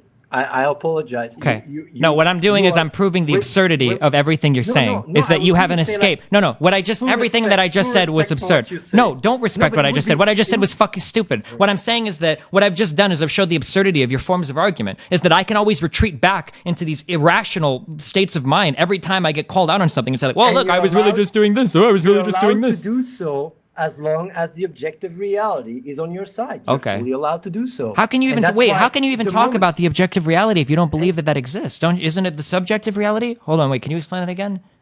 I will explain that, but I will explain this. Like, give me 1 minute to explain, like, if you can show the objective reality that you have a bigger impact with the way you go about things in moving us forward, I'd be the first one to really, like, even take notes, like, honestly, and learn from you. Like, honestly, that's where you get me completely. If you have a bigger impact in the objective reality and move humanity more forward, like, really, and you talk to me, like, man, I would, like, I'd be taking notes right now. Like, that's where you completely, because that's what drives me. That's how I measure whether I should even have this talk and everything. So if the objective reality is on your side, like, I completely surrender. What I want to say about objective reality, you say, like, yeah, but you said the subjective reality and now the objective reality. What's up with that? The thing is, like, the subjective reality being part of the premises is just something that is the case for everything. Like, it's just almost like like, in order to speak something, you just need to do that. It's like you can't defy it. It's just you need a subject in order to be able to speak about things. But once that is part of the premise, that doesn't mean you can add another premise where it is, okay, I have objective reality and I define it with the reality that we are subject to independently of our thoughts, emotions, and beliefs. So you are allowed to actually use objective reality as a definition. And you might say, like, yeah, but why do you say everything is inherently subjective on the fundamental, and then you're redefining it as objective reality? Then why would you do that? Because it doesn't make so much sense. Then I would tell you, the beauty about objective reality is by framing it like that, people have less emotional urge to deny it. And that's why I consciously use the word objective reality, even though I know everything is inherently subjective. So it's consistent with everything I said. I redefine words the way I want to spread a message, that because I understand people are fundamentally emotional. And if it works and if it has an impact and it saves lives, why wouldn't I do it? It brings about a much more I understand. I understand. Yeah, I understand it. So here's, like, this is a random question. What would it take for somebody to convince you that you're wrong?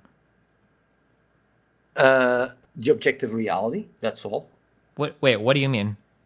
Like, if you show that what I'm doing has a worse impact for humanity, right, and moving us forward, then I will immediately change my approach. How would you demonstrate that? Well, if you can prove that to me. You said, like, how? How would you prove that? Imagine that this call would cause mass suicide, right? And there is a report, and there's like 1,000 people killed themselves because of me having this talk with you, right?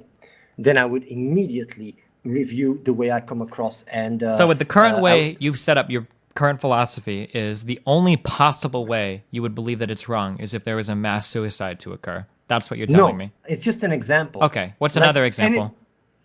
Anything in the objective reality that shows that the way I go about life is actually doing more bad for the superorganism evolving than good. Yeah, but how can you measure that bad? Well, I'm just saying, like, you're telling me, well, I can measure the good. Like if I see I reach 2.3 million children, the people that click suddenly go to Oh, a so paradigm everything shift, that you've stop ever smoking. done, everything you've ever done in your life now, you get to attribute to this philosophy that you're pushing now? Every good thing you've ever done? But the thing is though, like I've always been like this. I didn't just, I don't even feel like attributing it to, it's just how I am. I don't really try to justify it. Like that's also the problem.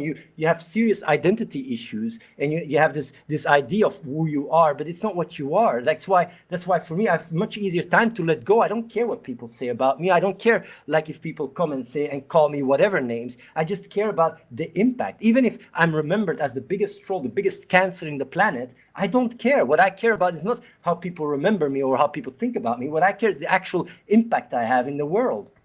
And that is how I judge myself. I don't judge myself by what other people say. Gotcha. We're And not that's really talking. a I don't big know why you're difference. going on about this. I'm not talking about how you judge yourself. I was talking about your philosophy. I don't. Well, I'm just saying, like, you're saying, like, oh, you're using this to justify yourself. Like, I'm just the way I am, and I measure it based on the impact I have, and that's it. Like, I don't go further than that. Like, it's like a scientist. Like, I go very scientifically through life. If I see that my approach, like if I go now, Did we ever agree with the earlier sentence that every single person that's made positive impacts has had a different philosophy than you? How do you explain that again?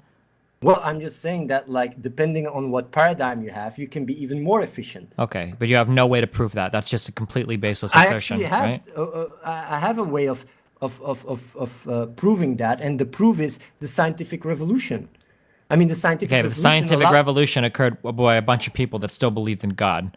So I feel like Yes, that kind of but disproves your. it's because they discovered that logic was a tool. And the psychological revolution is the discovery that logic is the end. It's not a means, it's the end. It's what we are. Okay, And then that's why were all where, these people still religious for so many hundreds of years afterwards? because they didn't have the understanding and it goes slower. Like the intersubjective reality always catches up on the objective one. It takes time, but that's why I know this is going to spread all over the world, because it's true. How Well, long? How it's long in do you line think with it's going to take reality. for this to spread all over the world until like we can see like noticeable impacts on it? Well, there is already like noticeable impact because of the impact I've had. But if you would say, like, I would say the next decade will really, like, it will be all over the place in the next decade, next 10 years. Okay. Yeah. And even next year, you will already be quite, you already, it will be on the news and stuff and all that stuff. So you think in a year it's going to be like on the news, Yes, definitely. like big new, like BBC kind of shit, not like random side websites. CNN. Okay, CNN. CNN. Easy. Okay, and you're going to call it Athenism, right? I will call it Spinozism or Athenism. Depends what people. Have you read all like of the best. Spinoza's works to call it something like that? I actually did quite some research in it, yes, So you haven't read all of his works. because I was really fascinated by it. I didn't know. I just didn't know, because he says actually like almost the exact same thing as I do. The only difference is he didn't understand the brain. Gotcha. And You that's should what- you should that's- read the Ethics. I think you should read that. If you want to call a brand of philosophy, if you want to label it and name it after somebody else, it's pretty silly that you haven't even read his work and you want to piggyback on his name. I think you should read that just so that because that Well, might be a actually, big turnoff for some people. I did watch a very in-depth what is it? Documentary. What is it when you show it with slides and stuff? A very in-depth analyze of the book Ethics, right? Sure. Because like when the English that he writes is very hard for me to understand because it's very old. Because Gotcha. I did look into it. But that's okay because if you're perfectly rational, I'm sure you could pick up that language real fast if everything you could do is logical and rational, or you could just find a better translated version. I'm just saying Well, that if you're going to you understand the absurdity of labeling your philosophy neurospinocism or whatever, Spinozism, and if somebody's like, oh, wow, well, what do you think of the ethics? And you're like, well, I didn't really read it, but that's just what I wanted to No, call it. I Like know what the ethics is about. I just, no, I'm not talking about what it's about. I'm talking about reading it. If I claim to be writing a sequel to the Iliad and somebody's like, wow, what would you think about the Iliad? It's like, well, do you want the Spark Notes interpretation or do you want the Cliff Notes interpretation? Like, do you know what's funny, by the way? what's funny? Like you're gonna laugh at this one, but to me, using neurospinocism and Einstein is just to tap into the intersubjectivity. Oh, no, I know, actually dude. You're just completely using don't it. care. Yeah, you I'm don't just care at using all. it. I know. I don't care about it at all. I just care about, logic thinking and critical thinking and Because aligning nothing yourself with says objective logic reality. like labeling yourself after a previous philosopher whose works you've never read before, right? If it works for the intersubjectivity, whatever. But I think it's actually quite it's actually quite ignorant and narrow-minded for people to give it more credibility, because For you to be Spinoza, actually 400 years ago. researched or read into something, you think that's arrogant or ignorant? No, I'm just saying, like, using this to strengthen your belief into the objective reality, or to think rationally and using logic, that is really absurd, because I shouldn't have to be able to pinpoint to a philosopher, a random guy 400 years ago, in order to give my words more value. It just Then why makes would no you name sense. your philosophy after him if you think that he's an idiot? I'm not saying he's an idiot. I'm just saying, like, people giving it more value because of that. You're the one trying Like, to give it value by naming it after him. Yes, because it helps spreading it. Okay, so do That's you all. want to give it more value by naming it after him or not? The value that I'm giving it is not because I want to give it value, but because it works. Like, there is something you don't fully understand the way I look at things, even though you get it a bit. I always look at the reality. That's all I care about. So if I can use neurospinozism or Einstein for people to think more critically and align themselves with the objective reality, I'd do that, even though even with the guy, and that's like when the guy was talking about, about his sciences, and I gave Einstein as an example, he was completely shut. And I gave him the counter argument. I said, like, but that shouldn't even matter. Even if Einstein had a certain belief or whatever, it doesn't mean you have to follow it. You always have to think critically. But since people don't do that, well, I'll just use what I can in order to push my my agenda of Gotcha. aligning yourself more with the objective reality. Yeah, I I understand. have no issues with it. Do you have like any ambassadors for your brand, for your philosophy, like people that go out and preach or whatever? Because I think I could do it really well. I think I understand this really well. I think I could do it. I really do think I could do it. I would like to put out a message to all the future debaters of Athene, okay? Because your logic is infallible, okay? If you ever back Athene into anything, he will claim that he has a different meaning for the word. He'll turn it into a semantics thing. He will claim that it's actually... he's lying about it because he is manipulating the intersubjective reality to make other people believe in things, and it's for the greater good. And then he will say that the only possible way you can disprove anything he's saying is if his members go out and start murdering people. So, I mean, your logic is absolutely infallible, indefeatable. You got to admit, I'm quite consistent with what I say, No, I you are always fall consistent back through every single on- video that you've on the ever same watched. But I mean, like... structure. And the thing is, like, you're making it sound like really, like really stupid, but in the essence, you are the same than me. No, not at all, The only actually. We're difference- very, very, very different. The difference Like, is, this is my crazy litmus when test I for a say person. the same, Okay. when I say the same is, at the end of the day, the objective reality dictates your world. Sure. And if your son is at risk, you'd lie and you'd say anything and claim anything I'm claiming here in order to save it. And the only difference between you and me is that I see that in the bigger picture. Sure. And that I No, see. no, how not my at all. No, actions- because you're talking about lying for an ideology, and I'm talking about lying to save somebody's life. These are very different things. Don't compare these things. Like, if you had to lie and promote an ideology to save your son, you'd do that. To promote an ideology to save my son, like, Yes.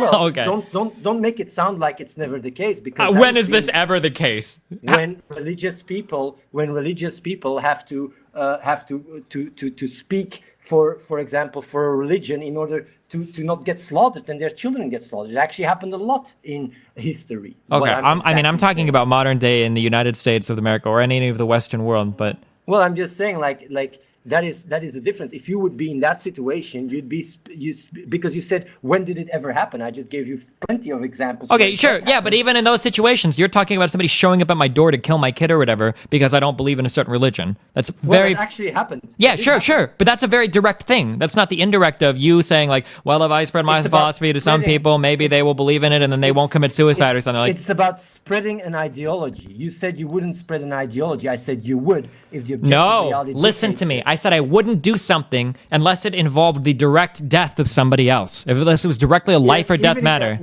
even if that means spreading an ideology. And I'm telling you, like, spreading this ideology saves a lot of people. Okay. A lot of people. Actually, it even saves people that do click. If you like are a smoker and a drinker and depressed and you're about to commit suicide, and this insight can actually, like redeem yourself. Yeah, but that doesn't speak to the truthiness of your philosophy, because they could click with any number of different ideologies and stop smoking or drinking. Like any kind of religious epiphany could do it. I agree with that. So then why are you using this as an argument for your philosophy? Because when you have this insight and you do click, you align yourself with the objective reality, and that's what differs it from any other god or whatever. It's because it's in line with what you are. That's the difference. That's what I keep trying to say. It's the essential difference is one that is you align yourself with what you are, and the other one is where you just align yourself with some ID like that is been even disproven in many cases. The Bible has been disproven in so many cases. Okay, that's the difference. So here's like a general thing to leave you and all your clickers with. Okay, this is my general approach to things in life. Okay, and this is why you and me are very, very different. I don't know why you're saying we're the same. Okay, my litmus test for how insane somebody is what would it take you to convince you otherwise? For any belief that I have, if something I said was completely wrong and somebody showed me a way that I was wrong, I would change my mind very quickly, because I'm not crazy. Okay, when I asked you what it would take, I'm sure you don't. And when I ask you what would it take for you to change your mind, and the only things you say are, well, if all of my members went out and killed themselves, or if all of my members went out and started murdering people, then maybe I would change. I said if the viewers are suiciding, I would question the way I go about it. I would question about how I'm streaming. Okay. But what I do want to say is, like, you saying you're the mind of reason and whatever, I just explain you how your brain works and how you are submitting yourself to comfort and how you use your reason as a tool. And that's why your logic and your reason is actually very much inferior to mine. And that's why I can't. But you weren't able to point out anything where my logic is inferior. I've been doing it constantly. You haven't done it. The only time you've tried to do it is with this weird religious people show up to my door and tell me that I have to go preach in order to save my child. Like, that's the only thing you need philosophy in order to give you answers to morals and ethics. I only need logic. No, you're pushing philosophy and you're calling it logic. But it's not true. You just don't understand the difference.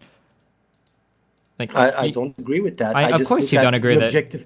I look at the objective reality to define whether my actions are plus or minus EV. That's all. Gotcha. But whether your actions are plus or minus EV doesn't speak to whether they are the optimal, most logical actions. Well, that's the thing. You always base yourself on the amount of information you have, and you adapt to improve. That's what we're doing. But if you have the objective reality and the data, and you use that to feed, your decisions and stuff, you optimize it more and more and more. Just like nature evolved from a cell to what you are right now. It's like a very similar process. It's just you adapt more and more in line with the objective reality. So if I have a and I put it into practice and it has more negative effects than good effects, I use the data that I have to improve it and improve it and improve it. And that's why I end up, making a difference and trying to, change people's ways of looking at it to make a difference, rather than sitting and playing video games all day. I really try to contribute to the world every single day of my life. And when you said, like, yeah, you're perfectly logic or this or that, I can really look back up to when I was 14 years old, and that's when I started realizing, what I'm talking about. When I went through puberty, the moment I told my mother that she for my birthday she should stop smoking, and I didn't want my birthday presents, like, that's how my best memory that I can recall. I always had the best intentions, and I was always selfless. Even like I always. So you can't argue that you're selfish for wanting your mother to live longer because you like your mother? Say again? You can argue that that's a selfish request to keep your mother alive because you want to live with your mother. Like, I mean, it was just, to me, like, it was not to feel good. It was because it was the most logical thing to me with the information I had. And then I got more information, and I realized saying these things hurts her. And that's why I said from then on, when I was 16, just be happy, be the most happy person you can be. And then, like, with information more and more and more of neuroscience and stuff, I just always try to adapt myself using logic as information from neuroscience that you have no academic background in too, right? But what you define as academic or non-academic, is it a degree? Sure. But I can buy a degree. Then why don't you go buy one so that people... But that's just the point. Like, it's not so much about the degree, it's about the insights. So if I read about the books and I read what people learn in university, you can't just discredit me because I don't have a paper, because I can just buy it. I think we speak in like degrees of probability. If somebody comes up to me and they claim that they have some massive insight into a field that they haven't even studied professionally or academically or whatever, it makes me call into question. Well, that's where the point comes where thinking critically for yourself is very important. If someone comes to me and makes a very strong case and shows me a lot of, testimonies, for example, showing that there is something going on, I wouldn't just close my eyes and close my ears and saying like, this is all anecdotal evidence. Like I would actually go and think for myself and go like, wait a minute, maybe there is something to it. Definitely if I also look like, okay, now also Spinoza and also Einstein. And but the difference, this is why you have such a poor understanding of psychology, all right? And this is why your lack of academic background shows so much. It's very cringeworthy, I think, to anybody that's ever studied anything seriously, is that you're operating under the assumption that you're generating all of these incredibly unique insights without even knowing what people in the field say about these things, right? Not true, it's absolutely true. And when you go around and you find people that agree with you, right? These are very commonly accepted cognitive biases that psychologists already recognize. It's a standard confirmation bias. You think that you've discovered some new thing. You don't even know if it's a new thing or not because you have no background in the area. And now you're going around just finding people that agree with you. Do you know that the only thing that I say that I discovered, which is actually based on all the neuroscience I've read about, is how you can, on a fundamental level, replace comfort that stimulates your reward center with the concept of logic. That's all I'm claiming. That's the only discovery. And that is a really big deal because it explains religious experiences and such. Okay, but none of the stuff that you're explaining, understanding of neurotheology, and none of the stuff that you're explaining, you keep talking, you keep name dropping on these big terms you've never studied past like a few Wikipedia articles. Okay, like you can't do this.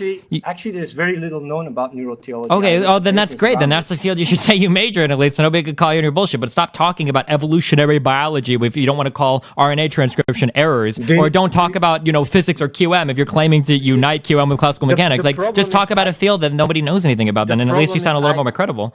I think for myself, and you don't fully think for yourself. And that's no, it's the difference. I have enough experience and background to know that there are people that know so much more than me, and that I will defer to their wisdom because I will give people credit for having spent dozens of years, decades studying a particular thing. That's the difference between you and me. I recognize that there are people that are so much smarter than me in these areas. I would never, ever, ever start publishing YouTube videos or get on stream and claim that I know more than these people that have thought about hundreds of years of different topics, especially when you're not even building upon these works. Do you know how often it is that somebody shows up in physics or philosophy and purports an entirely new idea without even building on the work of someone else? You have no background to make any of the claims that you're making. You don't have the academic background. You don't have any works to build on. You don't have any names to drop except for people that you've looked for in it, like after you've already thought your things that already agree with you. So like, how can you...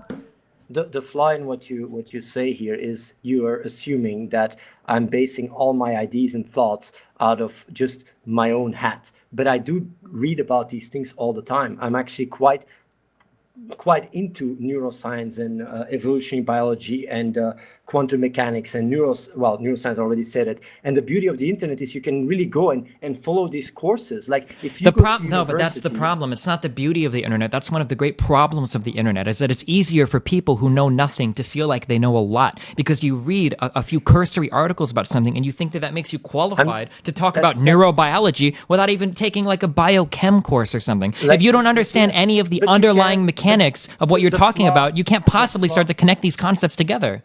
The flaw that you're saying is you have to go physically to a course in order to follow a course. You can follow. I'm not saying go physically going into a course. I'm saying that you need to have a fundamental... I did follow internet courses, though. I did follow evolutionary biology courses. I did follow neuroscience courses. I actually watched an entire... What are some of the big researchers or authors that you studied when you did neurobiology online?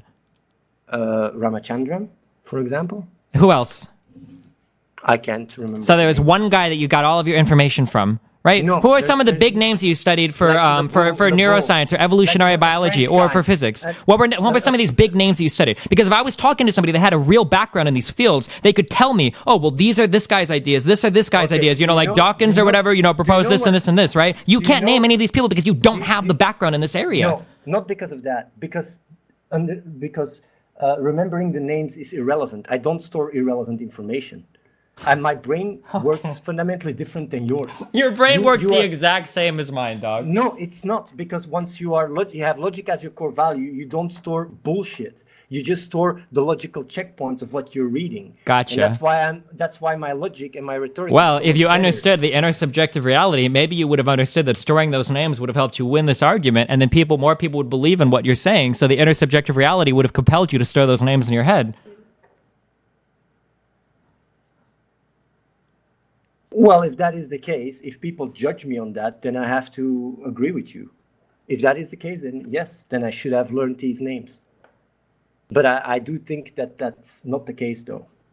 Okay. But if that is the case, then yes, I agree. Then I should have learned these names, and I would go even to the point where I would go and look back at all the names and be able to memorize them. I would actually do that if that is the case. Gotcha. So you see, like if you say the objective reality, like you make a point, this is actually a valid point. If that is the case, No, that's not even my real point. My point is that you don't have the background you claim to. Because if you did, the names would be trivial. The names are the least complicated part of what you claim to understand. Much the same way that my background academically is in music. If somebody were to come up to me and claim that I know all this stuff about all these types of music, I'm like, oh, really? Who did you study? And they can't name a single person. Like, how could you know all this shit about music and not know any of these names? I want to say something, by the way. Sure. I listened to 2 audiobooks, Homo Deus and Homo Sapiens, right? Okay. And I analyzed it completely, but I don't know the author. I just don't know. Because I don't care. Gotcha. And that's the thing. I don't feel like getting identity out of what other people do. I just want the knowledge. That's it. But if the point is that I should know these names because it's important for in debates and such, I will look it up. And next time when you have a conversation and you ask this question, if people actually value that a lot, I will just be able to give a very long list because I did a lot. I did watch a lot and I did read a lot. It's crazy that you could read and study so much and not pick up any of these names when the names are the easiest part. It's because part. it's irrelevant. But it's not irrelevant. It's not irrelevant.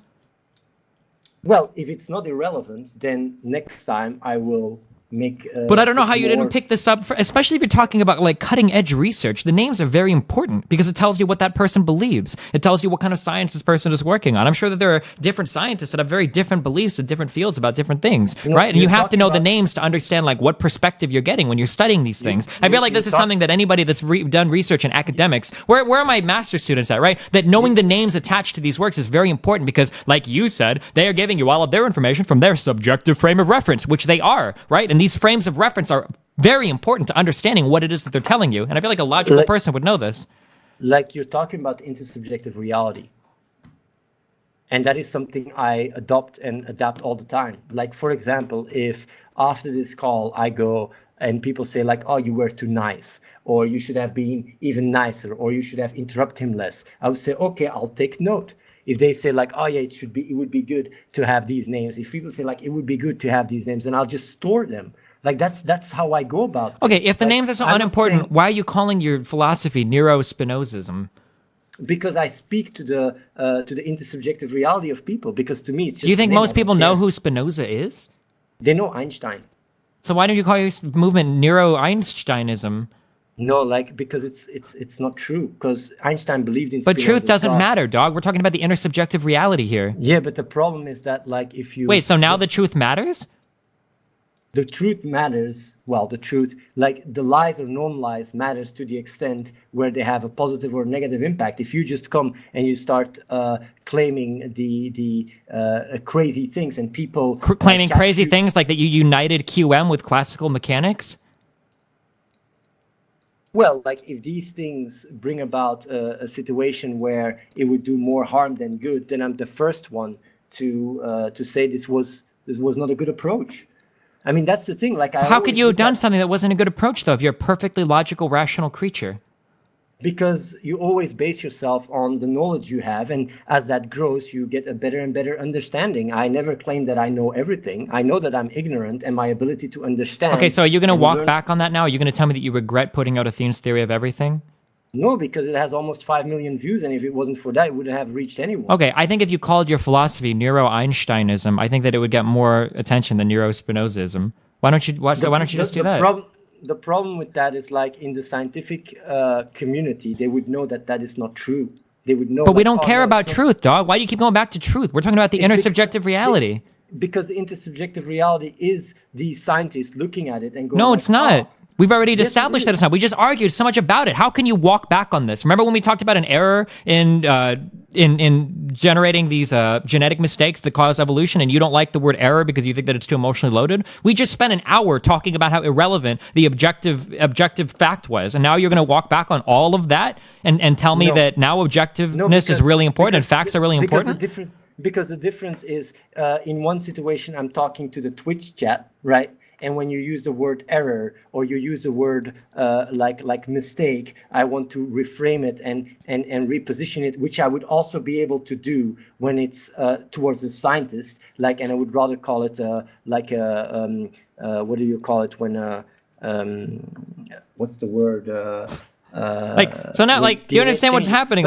Now you've got areas. So now we've got an even more subjective, where sometimes the facts matter when they suit me, and sometimes they don't matter when they don't suit me. It depends. It depends where you are aiming yourself towards. Gotcha. Because this movement, I want to get the attention of the scientific community, and that's why. If you want to get the attention of the scientific community, why would you call it neurospinozism if you haven't even read the ethics? But you don't have to have read the ethics in order to call it neurospinosism. You just have to understand the idea. That's all. It's only have to be. And you think that anyone in the scientific community would say you have a thorough understanding of a philosophical idea if you can't even be bothered to read the work? You're literally giving a Cliff Notes version. It's actually, and hold on, let me tell you something. It's actually the exact opposite, where most people that are educated in these fields, I would bet any amount of money on $1,000 to a PhD student that they'll disagree with me. Most people would say that reading the entire work is only the beginning. That doesn't get you the understanding.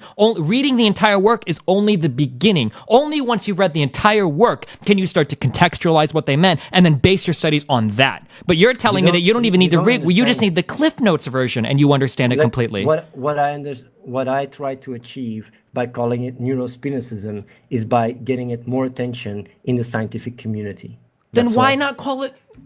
Wait, why do you think that'll get it more attention in the scientific community? Because Spinoza is very respected, and quite some people have quite some so is Einstein in his work. Yeah, but the problem is if you call it neuro-Einsteinism, people would just say but this doesn't make any sense. It really undermines the credibility in the scientific community because people say Einstein was a Spinozist. Gotcha. So it's just like I'm not gonna burn my own. Like my own bridges in that regards. I understand perfectly well how to push my agenda depending from audience to audience. So yeah, like if it means I have to speak one language on the stream and another one at UN and another one at CNN and another one, definitely, of course. I just shift it around the way it is best and what has the biggest impact in the world. And honestly, and I know we had a long debate, but I just want to mention this, if you look at Trump being elected, it just goes to show that's an approach that actually works. And I'm not saying that what he's doing is right or wrong. I'm just saying it's important to always look at the reality of things. And if you can achieve more by framing things differently or by speaking to a certain target audience to achieve your goals of aligning people with the objective reality so we as a species can evolve more efficiently, then why wouldn't you do that? Why wouldn't you do that? Because you want people to think that what you're saying is right and not popular. There is no such a thing as right or wrong. Then why do you think your philosophy is any better than anyone else's if nothing is right or wrong? Your entire life betrays that idea. You're trying to say that you've been right about this for the longest time, and now you're telling me there is no right or wrong? There's just what is. Okay. There's just what is. That's all. All right. There is no right and wrong. There's just what is, and I try to just see how can we behave and act so that we as a superorganism evolve in the most effective way. And you can have communism on paper. If it doesn't work, it doesn't work. What is what defines everything, and that's the difference between me and you. And the difference is that I have that belief. And when I said earlier we are the same, the way we are the same is we're both subject to the objective reality.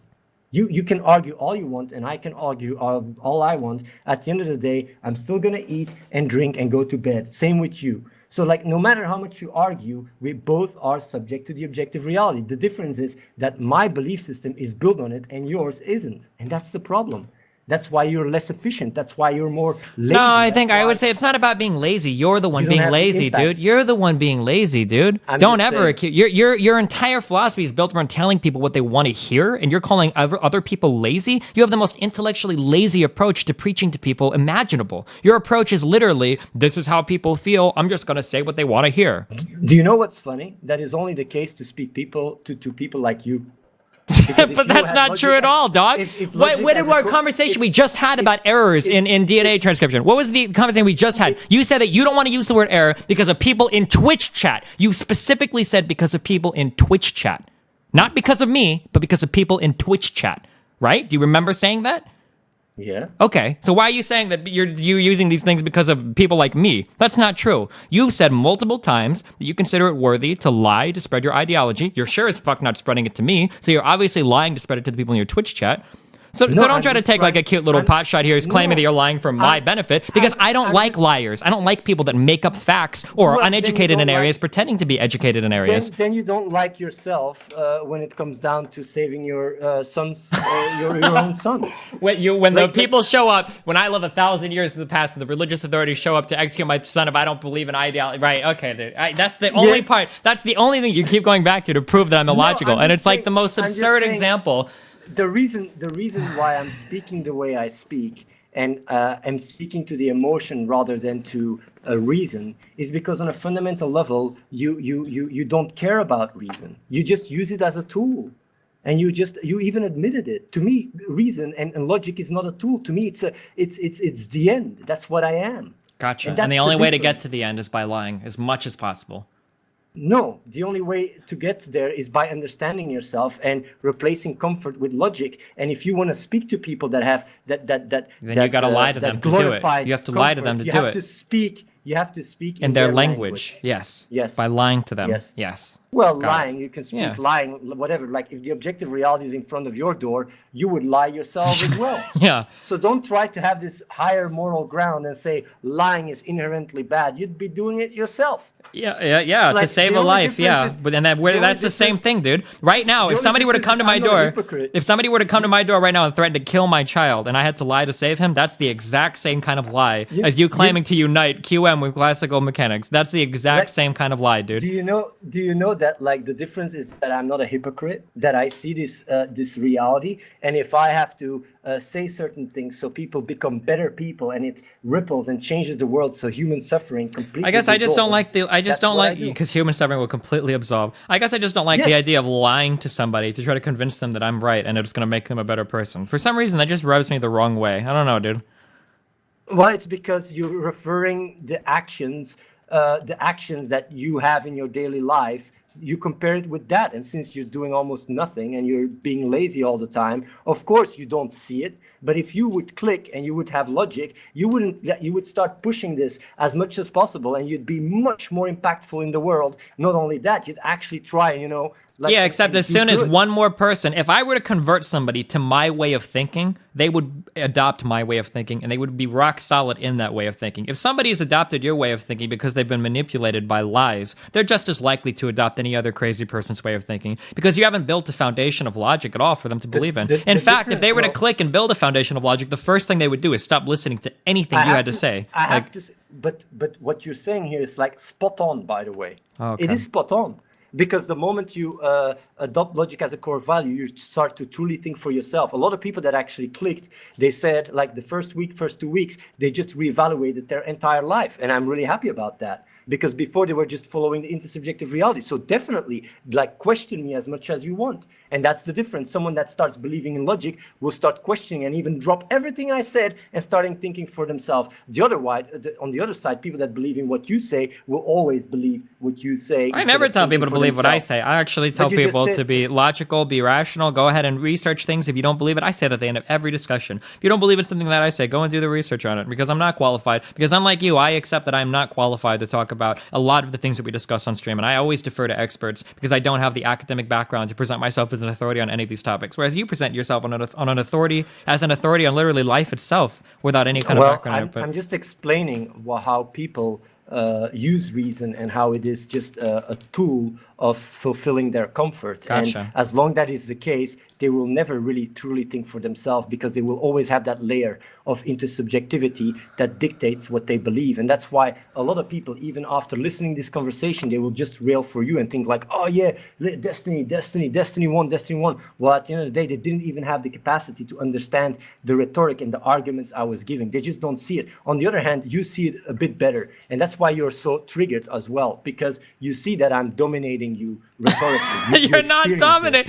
Every single argument I give, you weasel back and say, well, this is for the intersubjective reality, and well, this is because this is just semantically incorrect, and well, I define this differently. That's and every single thing that I question you on. I keep saying, and I keep repeating myself, I always fall back on the objective reality. Gotcha. That is what defines, like whether my actions are good or bad. It's what the impact is, and that's it. I don't care about my even that term. Can I suggest a better term? I don't think you should say the objective reality. I think you should talk about people's perception of reality. Is really what you mean when you say that too. That mislabeling there. Maybe you don't know what the difference of the words means, but when you talk about the objective reality, what you're really talking about is people's perceptions of reality.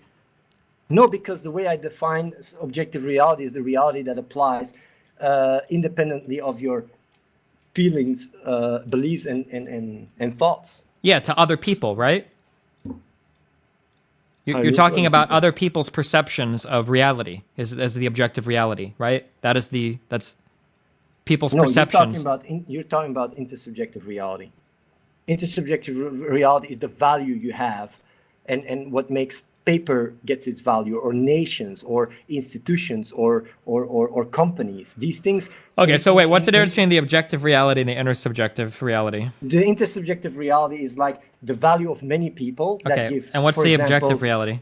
Objective reality is things that apply to everybody independently of your thoughts, beliefs, or emotions, such as gravity, for example. And with intersubjective reality, it's like, for example, money or companies or whatever. Okay, and so what's the difference between the objective reality and an absolute frame of reference again?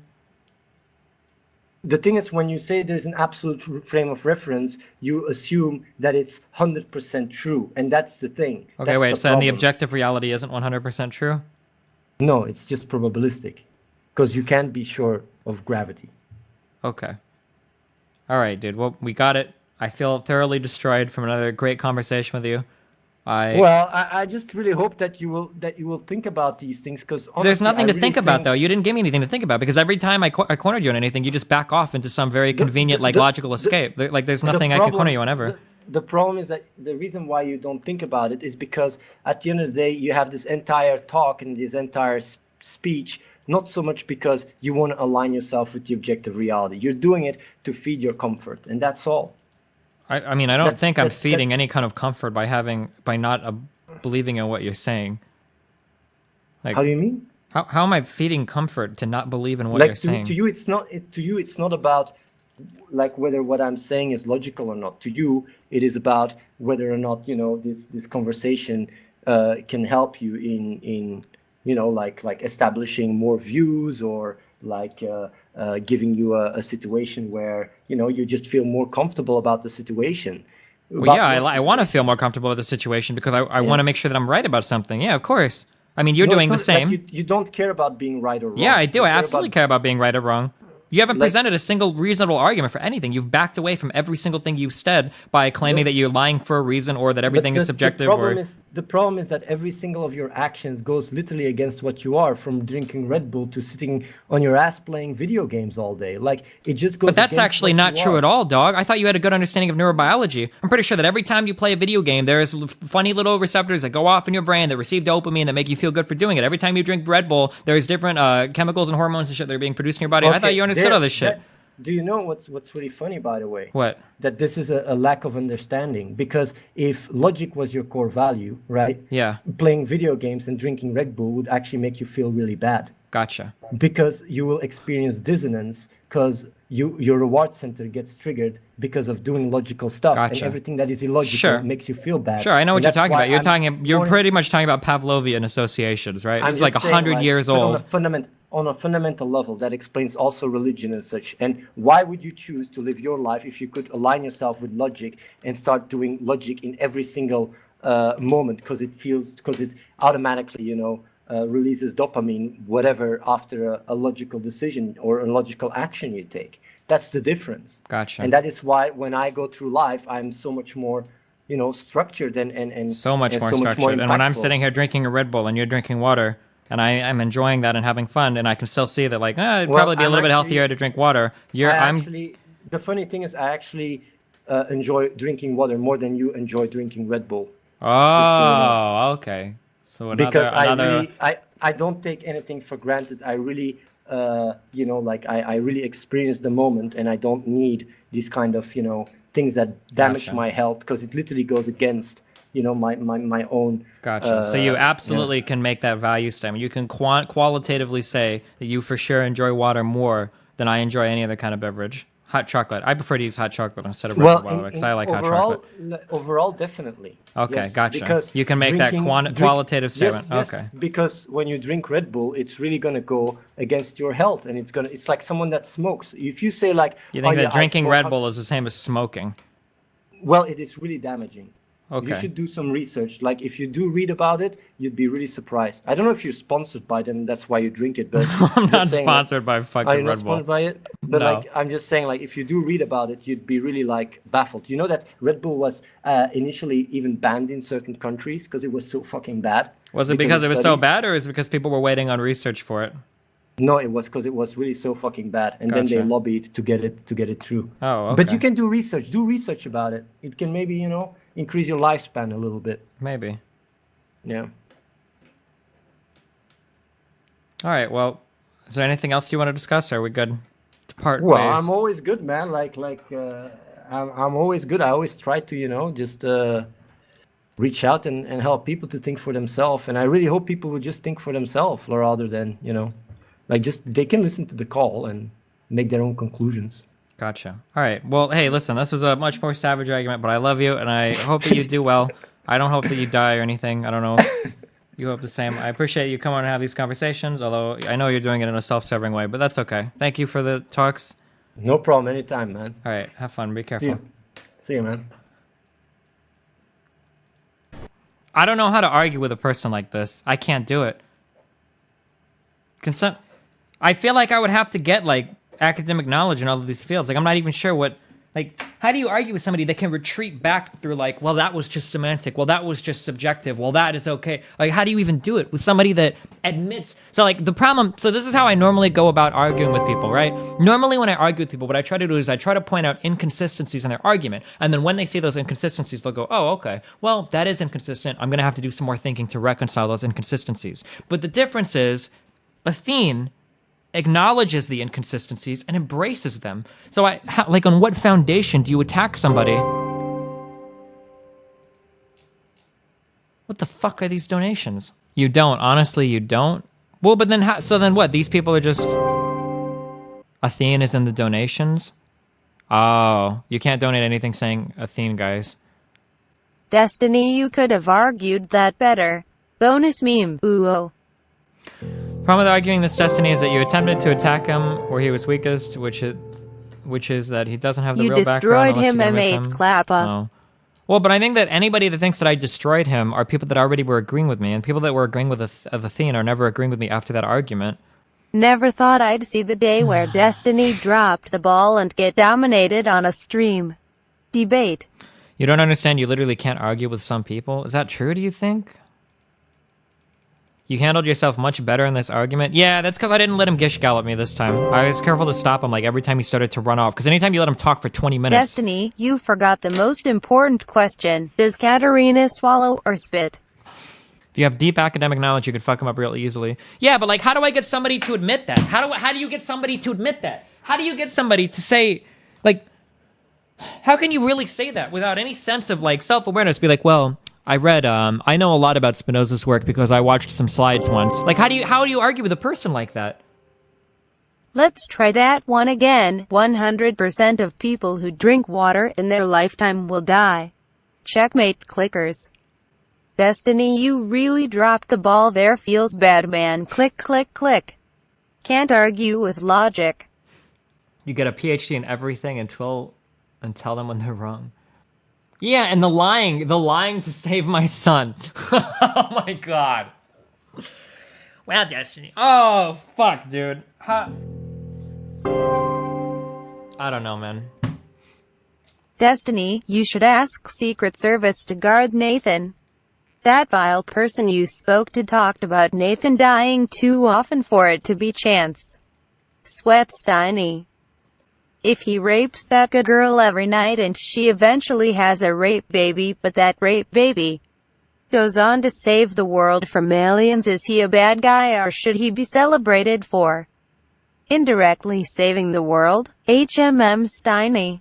If you want a non-schizo explanation of what he's trying to say, I can fill you in a bit. You have 6,000 viewers, don't leave. Yep, how mad does that make you that I'm about to walk the fuck out on all these people?